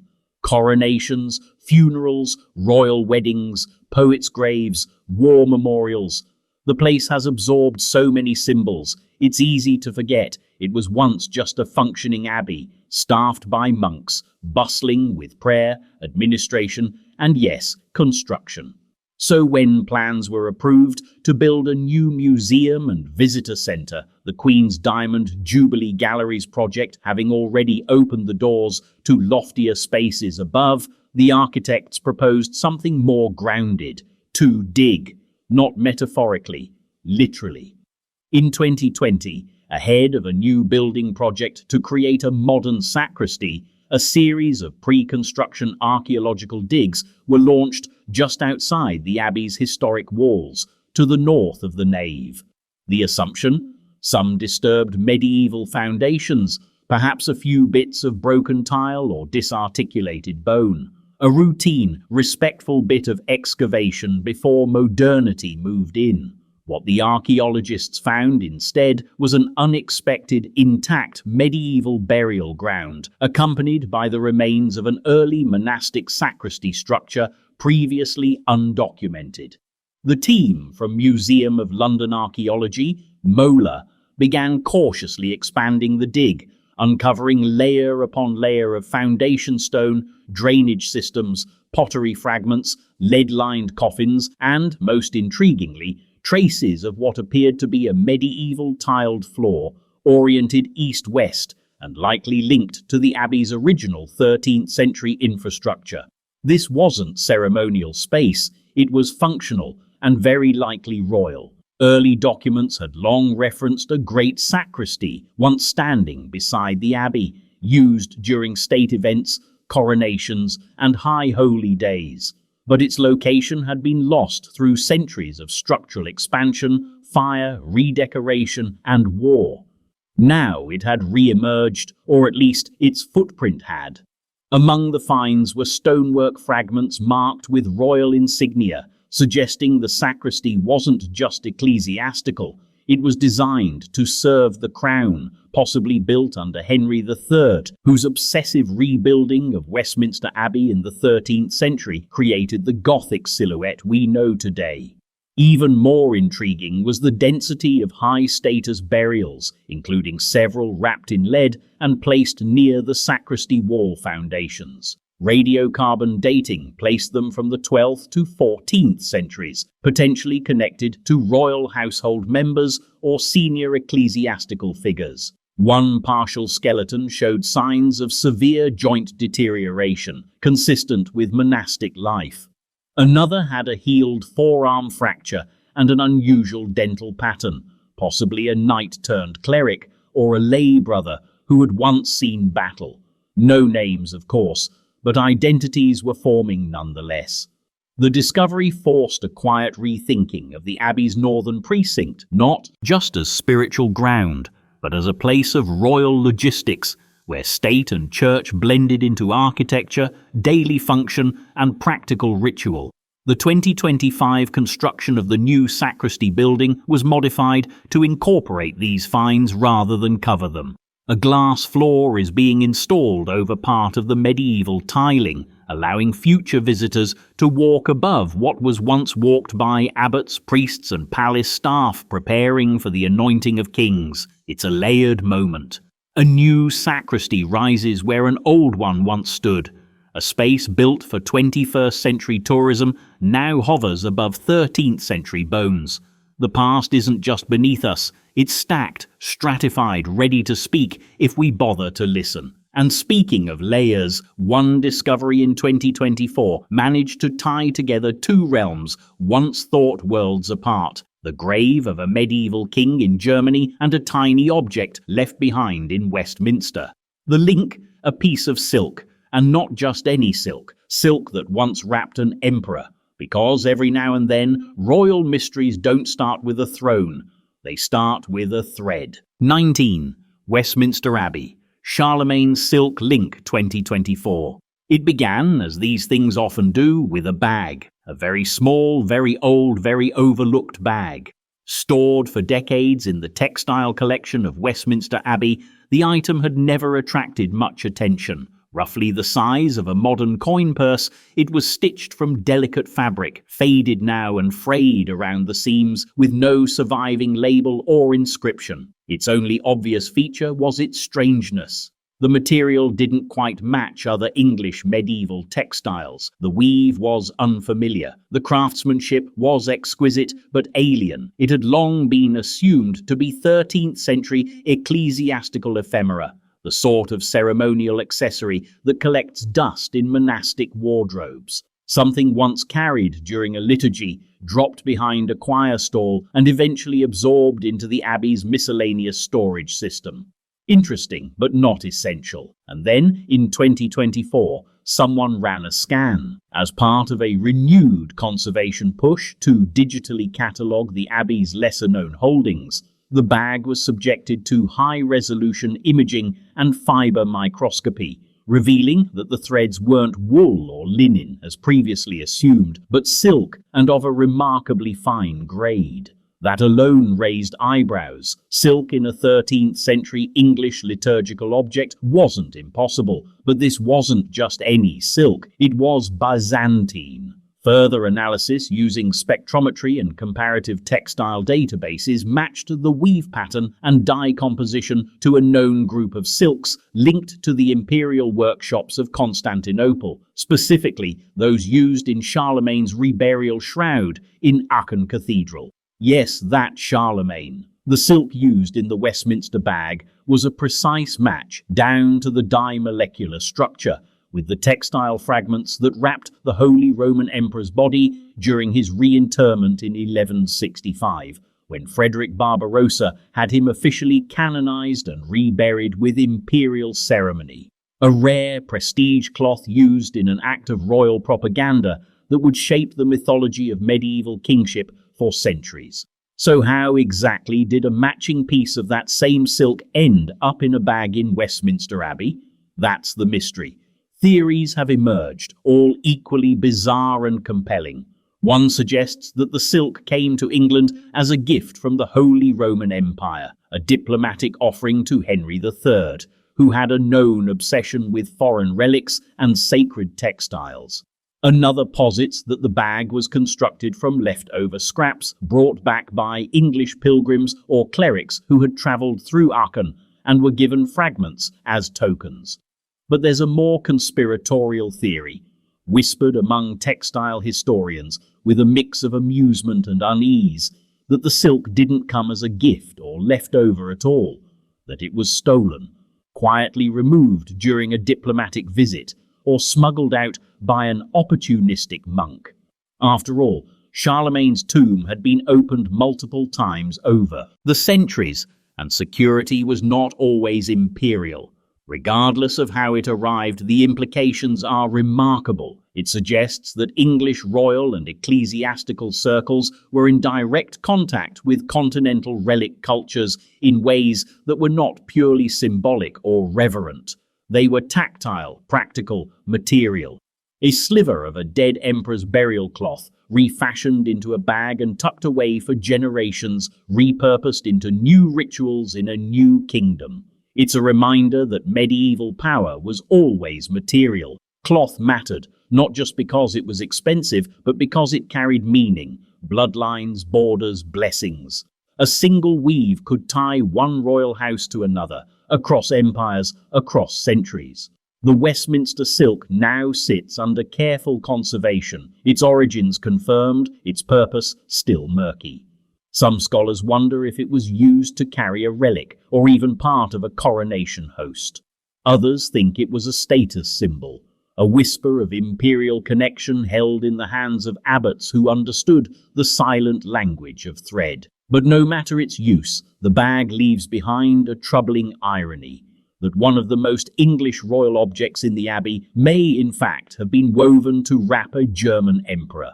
And just as we began untangling that continental knot, another English palace, one tied to the birth of Henry VIII and the myth of Elizabeth I, returned to view. Not in myth, in masonry. Beneath paint, plaster and parade grounds, Greenwich had started speaking again. 20. Greenwich Palace remains, reported anew 2024. For all the grandeur associated with the Tudor dynasty, palaces, pageants and portraits in oil, the actual physical remains of their world are often surprisingly elusive. So many of their buildings have been lost to fire, war, or the bulldozers of modern progress. Chief among these vanished royal ghosts is Greenwich Palace, once the favourite riverside retreat of Henry VIII and the birthplace of both Mary the Fourth and Elizabeth I. You'd think such a place, site of coronations, tournaments, marriages, and the birth of a queen who would define an age, would be fiercely preserved. But history, like monarchy, is not always sentimental. After falling out of royal favour in the 17th century, Greenwich Palace was allowed to crumble, and by the 1690s most of it had been flattened to make way for the Royal Naval Hospital, now the Old Royal Naval College, built under the direction of Sir Christopher Wren. But underneath all that classical symmetry, Tudor masonry still lingered, quiet, buried, but never entirely gone. And in 2024, a renewed conservation effort by the Old Royal Naval College revealed how much of it had survived. It wasn't a single grand discovery, but rather a slow drip of corroborated evidence. Fragments of flooring, foundations, water pipes, and architectural joinery, all mapped and contextualized using modern ground-penetrating radar and infrared imaging. Some elements had been known for years but misunderstood or unrecorded. Others were found during routine conservation work on the college's undercroft. Taken together, these discoveries allowed historians and archaeologists to reconstruct key parts of the Tudor Palace's original plan. The Privy Garden was more extensive than previously believed. The chapel stood slightly further west than imagined, and the once suspected alignment of the Great Hall, where Henry VIII celebrated the new year with extravagant masques and endless meat, has now been firmly located, with fragments of its sandstone threshold still in situ.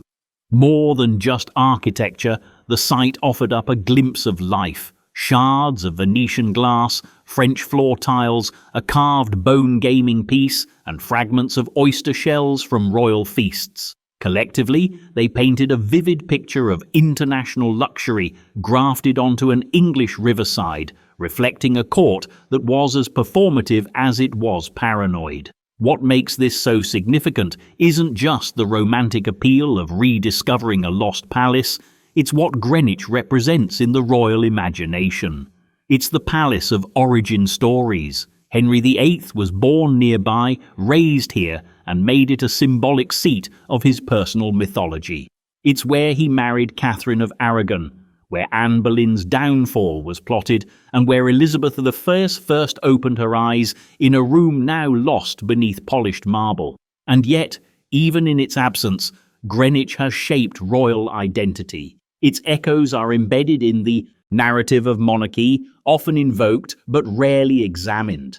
Now, with this renewed archaeological attention, the site is offering not just data but reclamation, a chance to re-anchor the Tudor legacy in physical space, not just myth. Plans are now underway to integrate the newly uncovered elements into the visitor experience at the Old Royal Naval College. Select floor sections will be exposed under glass, and digital reconstructions will allow guests to walk through the long-vanished galleries in virtual space. But more symbolically, the palace's re-emergence closes a strange loop. The site that gave us a queen known for her golden age now finds itself reanimated in an age obsessed with rediscovery. And yet, even as Greenwich reclaims its space in the royal landscape, another part of the Tudor world, less known, more elusive, remains unsolved. Not a palace, but a battlefield, one whose exact location has evaded historians for centuries. Because somewhere north of London, the ghosts of the Battle of Barnet are still waiting to be found. 21. Battle of Barnet. Renewed 2024 search. It was supposed to be the battle that ended a war. On the misty morning of April 14, 1471, two armies collided somewhere near the town of Barnet, just north of London. On one side, Edward IV, recently returned from exile, fighting to reclaim his throne. On the other, Richard Neville, Earl of Warwick, known to history as the Kingmaker, whose betrayal of Edward had plunged the Wars of the Roses into fresh chaos. It was one of the most pivotal clashes in English history. Warwick fell in the fighting, the Lancastrian cause collapsed, and Edward regained the crown he would hold until his death. And yet, despite the monumental consequences of the battle, we still don't know exactly where it happened. That enduring mystery, unresolved for more than 550 years, got a serious jolt in 2024 when a new archaeological project led by the Barnet Battlefield Project in partnership with Historic England and local heritage groups launched a renewed search to pinpoint the true location of the battlefield. Previous attempts had been inconclusive. Victorian historians placed the battle vaguely near Barnet, and modern maps had long gestured toward Hadley Green as the likeliest site. But growing skepticism among archaeologists, fueled by topographical inconsistencies and the lack of definitive finds, suggested that the actual battle may have taken place further afield, perhaps even several miles from the traditionally accepted site. So the 2024 initiative returned to first principles, documentary evidence, landscape analysis, and most importantly, metal detection and geophysical survey across a much broader search area than had previously been explored. And this time, something shifted. Over the course of several months, the team recovered dozens of metal artifacts scattered across a previously untested stretch of farmland. Arrowheads, broken blade fragments, buckles, and several lead projectiles, all dated to the mid-15th century. Significantly, the distribution of these finds showed a distinct pattern, consistent with the chaotic movement of troops rather than casual medieval discard. One particularly important discovery came from a ploughed field near Wrotham Park, a gilded sword pommel bearing a fragmentary heraldic motif believed to belong to a high-ranking Yorkist retainer, combined with new LiDAR scans revealing subtle earthworks, long invisible to the naked eye. This evidence strongly suggests the battle may have taken place to the west of the previously assumed location. If confirmed, the new site would not only rewrite local history books, it would force a reinterpretation of one of the most decisive moments in the Wars of the Roses. And yet, even with this growing body of evidence, the search remains frustratingly open-ended. The battlefield was chaotic, fog-shrouded, and likely stretched across several miles. Historical accounts are contradictory, and crucially, the dead were removed from the site within days, many buried in mass graves or privately interred, leaving few skeletal traces behind. The 2024 campaign has reignited public interest, with local councils supporting plans to preserve potential battle-era landscapes and install educational signage, even as excavations continue. But the excitement is matched by a familiar unease. What if we never find it?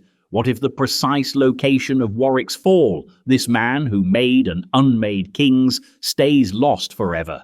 Maybe that's the point, because the Wars of the Roses were never about permanence. They were a revolving door of dynasties, each claiming legitimacy, each tearing it down again. And the Battle of Barnet, buried in mist and mud and centuries of urban sprawl, might be the perfect metaphor. A decisive moment fated to remain just out of reach. But if some places vanish in fog, others stand eternal in bronze. Or so we thought, until modern scanners revealed that even the most iconic royal monuments can still hold secrets. At Canterbury in 2021, the Black Prince's tomb finally gave up its inner workings, and the mystery wasn't about who was buried, but how he was immortalized. 22. Black Prince Tomb, 2021. In the realm of English royal funerary art, few monuments are as instantly recognizable or as mythologized as the tomb of Edward of Woodstock, better known as the Black Prince. His effigy lies in Canterbury Cathedral, clad in gleaming bronze armor, hands in prayer, sword at his side, face serene beneath a cast metal helm. For centuries, it has been a fixed image of chivalry.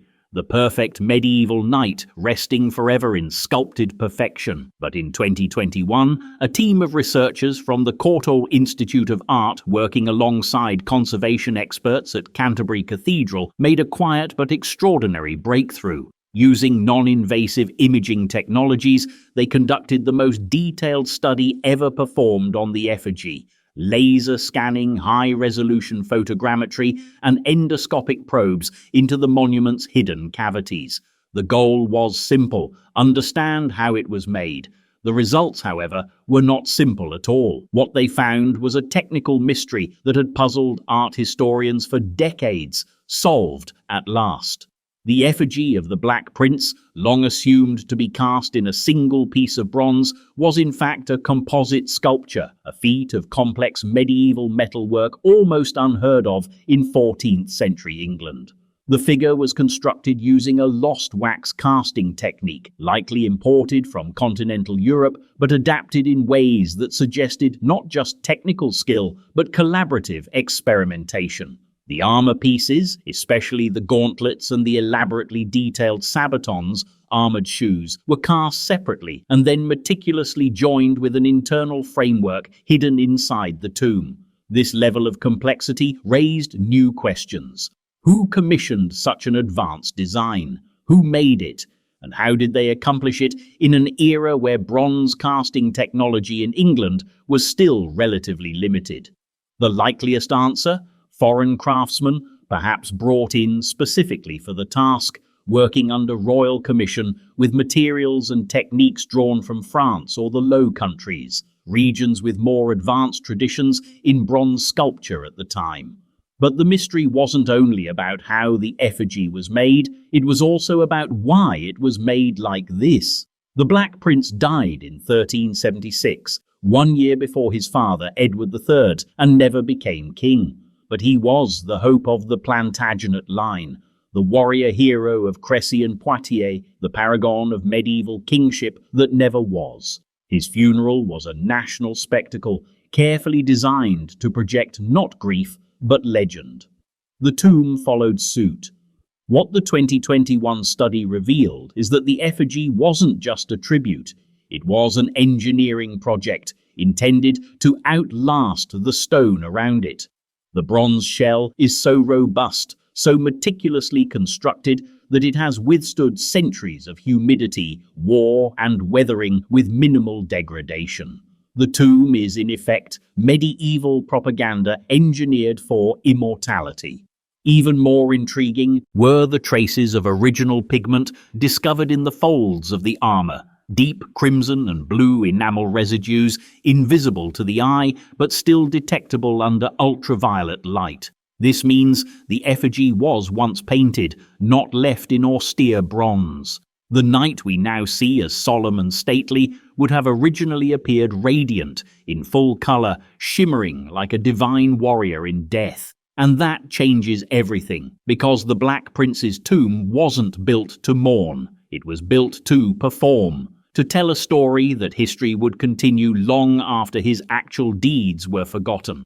In doing so, it helped shape the English idea of royalty, not just as bloodline, but as image, durable, impressive, sacred. And for centuries, that image endured unchallenged. But in 2024, attention returned to the very bones of royal children, those long thought to lie in the tower or beneath it. And once again, Westminster Abbey found itself at the centre of another mystery, still unresolved but newly reframed. Because sometimes the dead speak not in whispers, but in bureaucratic silence. 23. Princes in the Tower Context, 2024. It's one of the oldest mysteries in English royal history, and one of the most stubborn. The princes in the Tower, Edward V and his younger brother Richard, Duke of York, vanished in 1483. Two boys, one aged 12, the other just 9, locked in the Tower of London after their uncle Richard, Duke of Gloucester, assumed the crown as Richard III. They were never seen again. That fact has made them into something else entirely. Symbols, myths, battlegrounds for political guilt.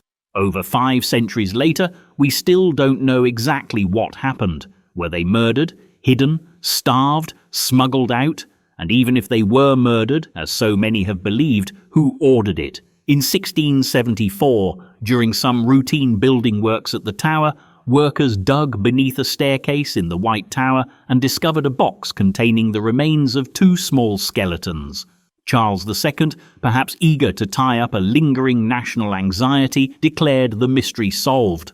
The bones were transferred to Westminster Abbey, reinterred in a white marble urn, and labelled without formal examination. Their tomb reads, "Here lie the remains of Edward V, King of England, and Richard, Duke of York, his brother." It was neat, it was ceremonial, it was never actually proven. And in 2024, a fresh review by Historic Royal Palaces, in collaboration with the Abbey's conservation team, reopened the file, not to test the bones themselves, they remain untouched, but to examine the long and strangely quiet aftermath of their discovery. What emerged wasn't a new theory about their fate, but a startlingly clear explanation for why no scientific testing has ever been permitted. For years, historians had assumed that the Church of England simply refused out of reverence, that royal remains, once buried, were considered sacrosanct. But the 2024 review revealed something more nuanced and more political. The decision not to test the bones, it turns out, isn't just about sacred burial. It's about precedent. If the Abbey were to allow DNA testing on these remains, it would set a legal and ecclesiastical precedent that could be applied to all royal burials within its walls, including those of monarchs, consorts, and saints. The floodgates would open. Every contested identity, from Plantagenet to Tudor to Stuart, could suddenly be fair game for exhumation, and that, quite simply, is a constitutional nightmare. More troubling still is the fact that no official record exists detailing exactly who authorised the original reburial in 1674. Charles II certainly signed off, but no formal commission was ever convened, no inquest was held. There was no forensic evaluation, not even by 17th century standards. The bones were found, assumed to be the prince's, and reburied within months, an act of closure without inquiry, monarchy at its most performative.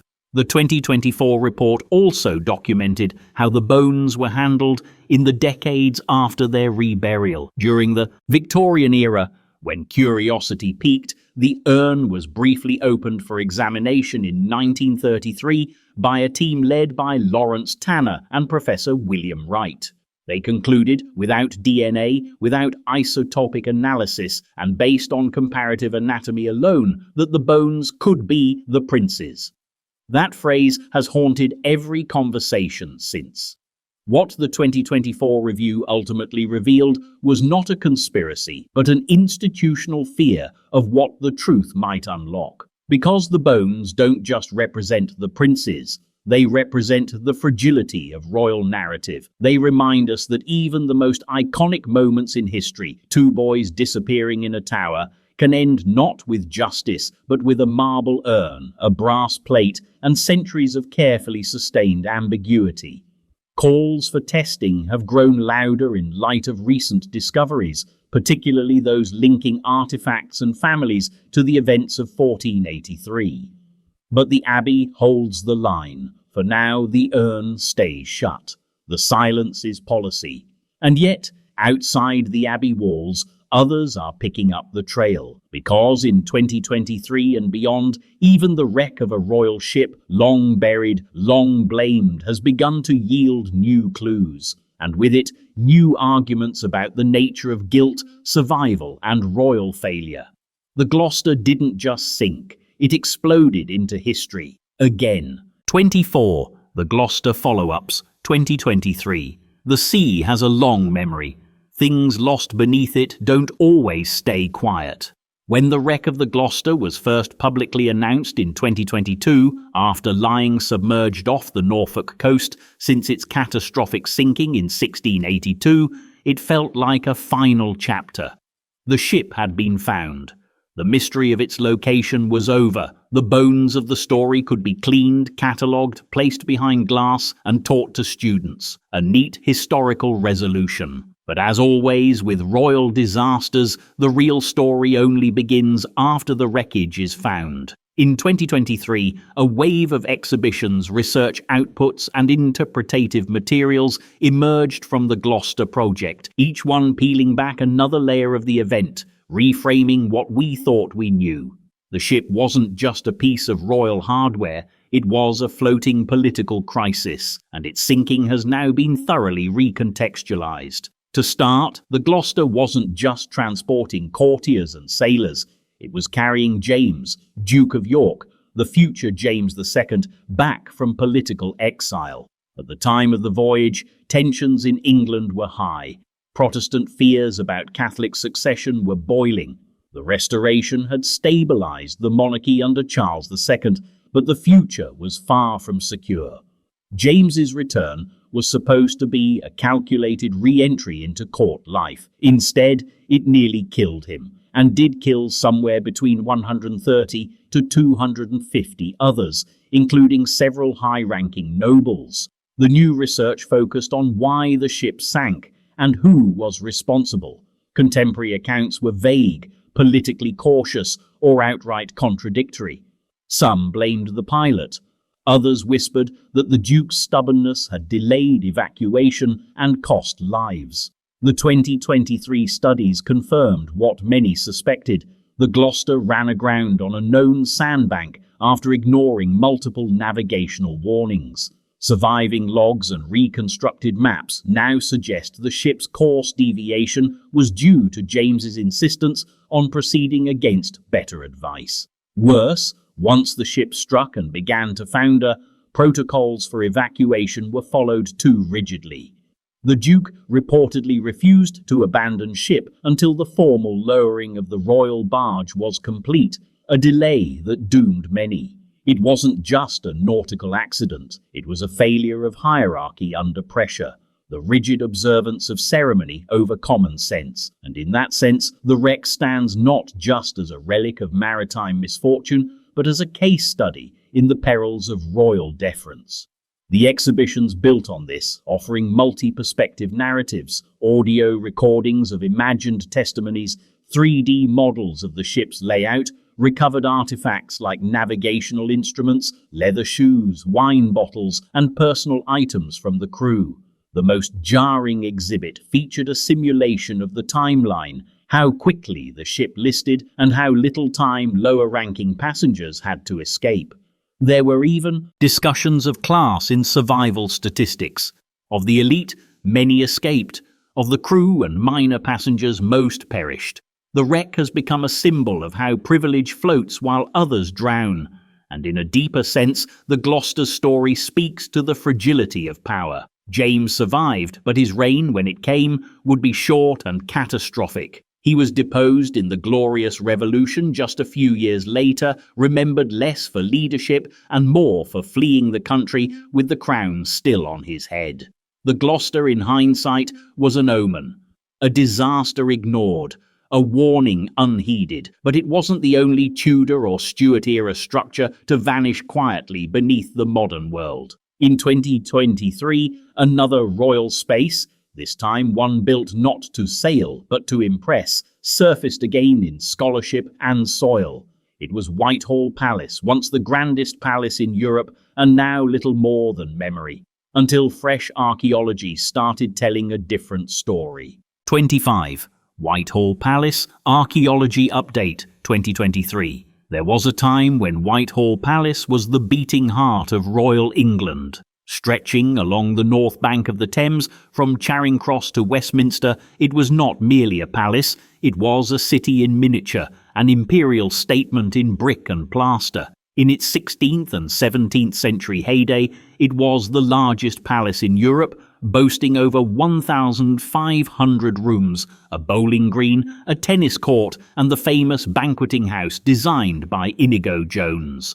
And yet today, it's gone. Vanished into roads, office buildings, and the bureaucratic sprawl of central London. All that remains above ground is the banqueting house itself, white, symmetrical, slightly adrift on the modern avenue, like a surviving tooth from a long-buried jaw. The rest of the palace was destroyed in a series of fires between 1691 and 1698, and over the centuries, London simply built over it. But palaces, especially ones this grand, never truly disappear. They just sink into the ground, into records, into assumptions. And in 2023, a fresh wave of archaeological research, spearheaded by Historic Royal Palaces, in collaboration with the Museum of London Archaeology, began to stitch the threads back together. It wasn't a single excavation that did it. Instead, the update came through a combination of archival reanalysis, ground-penetrating radar, and limited test trenches conducted during routine infrastructure works in and around Whitehall and Horse Guards Road. What they found was not revolutionary, but it was revelatory. Beneath the Treasury's car park and surrounding government offices, researchers confirmed subsurface foundations of the palace's lost service buildings.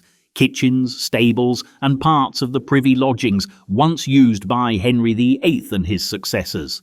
In particular, the outlines of a tiled gallery, likely part of the Queen's lodgings, matched descriptions from Elizabethan inventories. Even more intriguing were fragments of decorative plasterwork retrieved from spoil heaps and matched to fire-damaged debris layers. Some bore the same Tudor rose and fleur-de-lis motifs found in surviving royal residences. One frieze fragment, still faintly gilded, may have once adorned the ceiling of the Great Watching Chamber, a room where ambassadors were received and rivals were measured. But the real breakthrough was interpretative. Using newly digitized 17th century floor plans, researchers were able to superimpose the full original palace layout onto the modern cityscape. It was like laying a ghost city across a living one. Suddenly, what had felt like anonymous streets and bland government facades became haunted spaces, corridors that once hosted coronation banquets, statecraft, and private betrayals. It reframed London itself, not just as a city with history, but a city made of history. The updated archaeology has already influenced public history initiatives. A new augmented reality walking tour allows visitors to see Whitehall Palace reconstructed through their phones as they walk through the streets that now cover it. Plans are underway for embedded street plaques marking the lost rooms and courtyards, but perhaps the most evocative moment in the 2023 report was the recovered section of red Tudor brick, warped and blackened by heat, likely from the 1698 fire that finally ended the palace's reign. Found just a few inches below modern pavement, it's a strange relic, a royal wall reduced to rubble, resting beneath a bus stop. Whitehall's vanishing act reminds us that royal spaces are never really gone. They're just overwritten by bureaucracy, by infrastructure, by forgetfulness. And with that last buried fragment, we return to where we began. Not with an answer, but with a question. If the symbols of royal power, thrones, bones, ships, palaces, can be lost, misread, moved, or mistaken, what exactly is it we think endures? Maybe the mystery isn't what happened to these places. Maybe the real mystery is why we keep looking.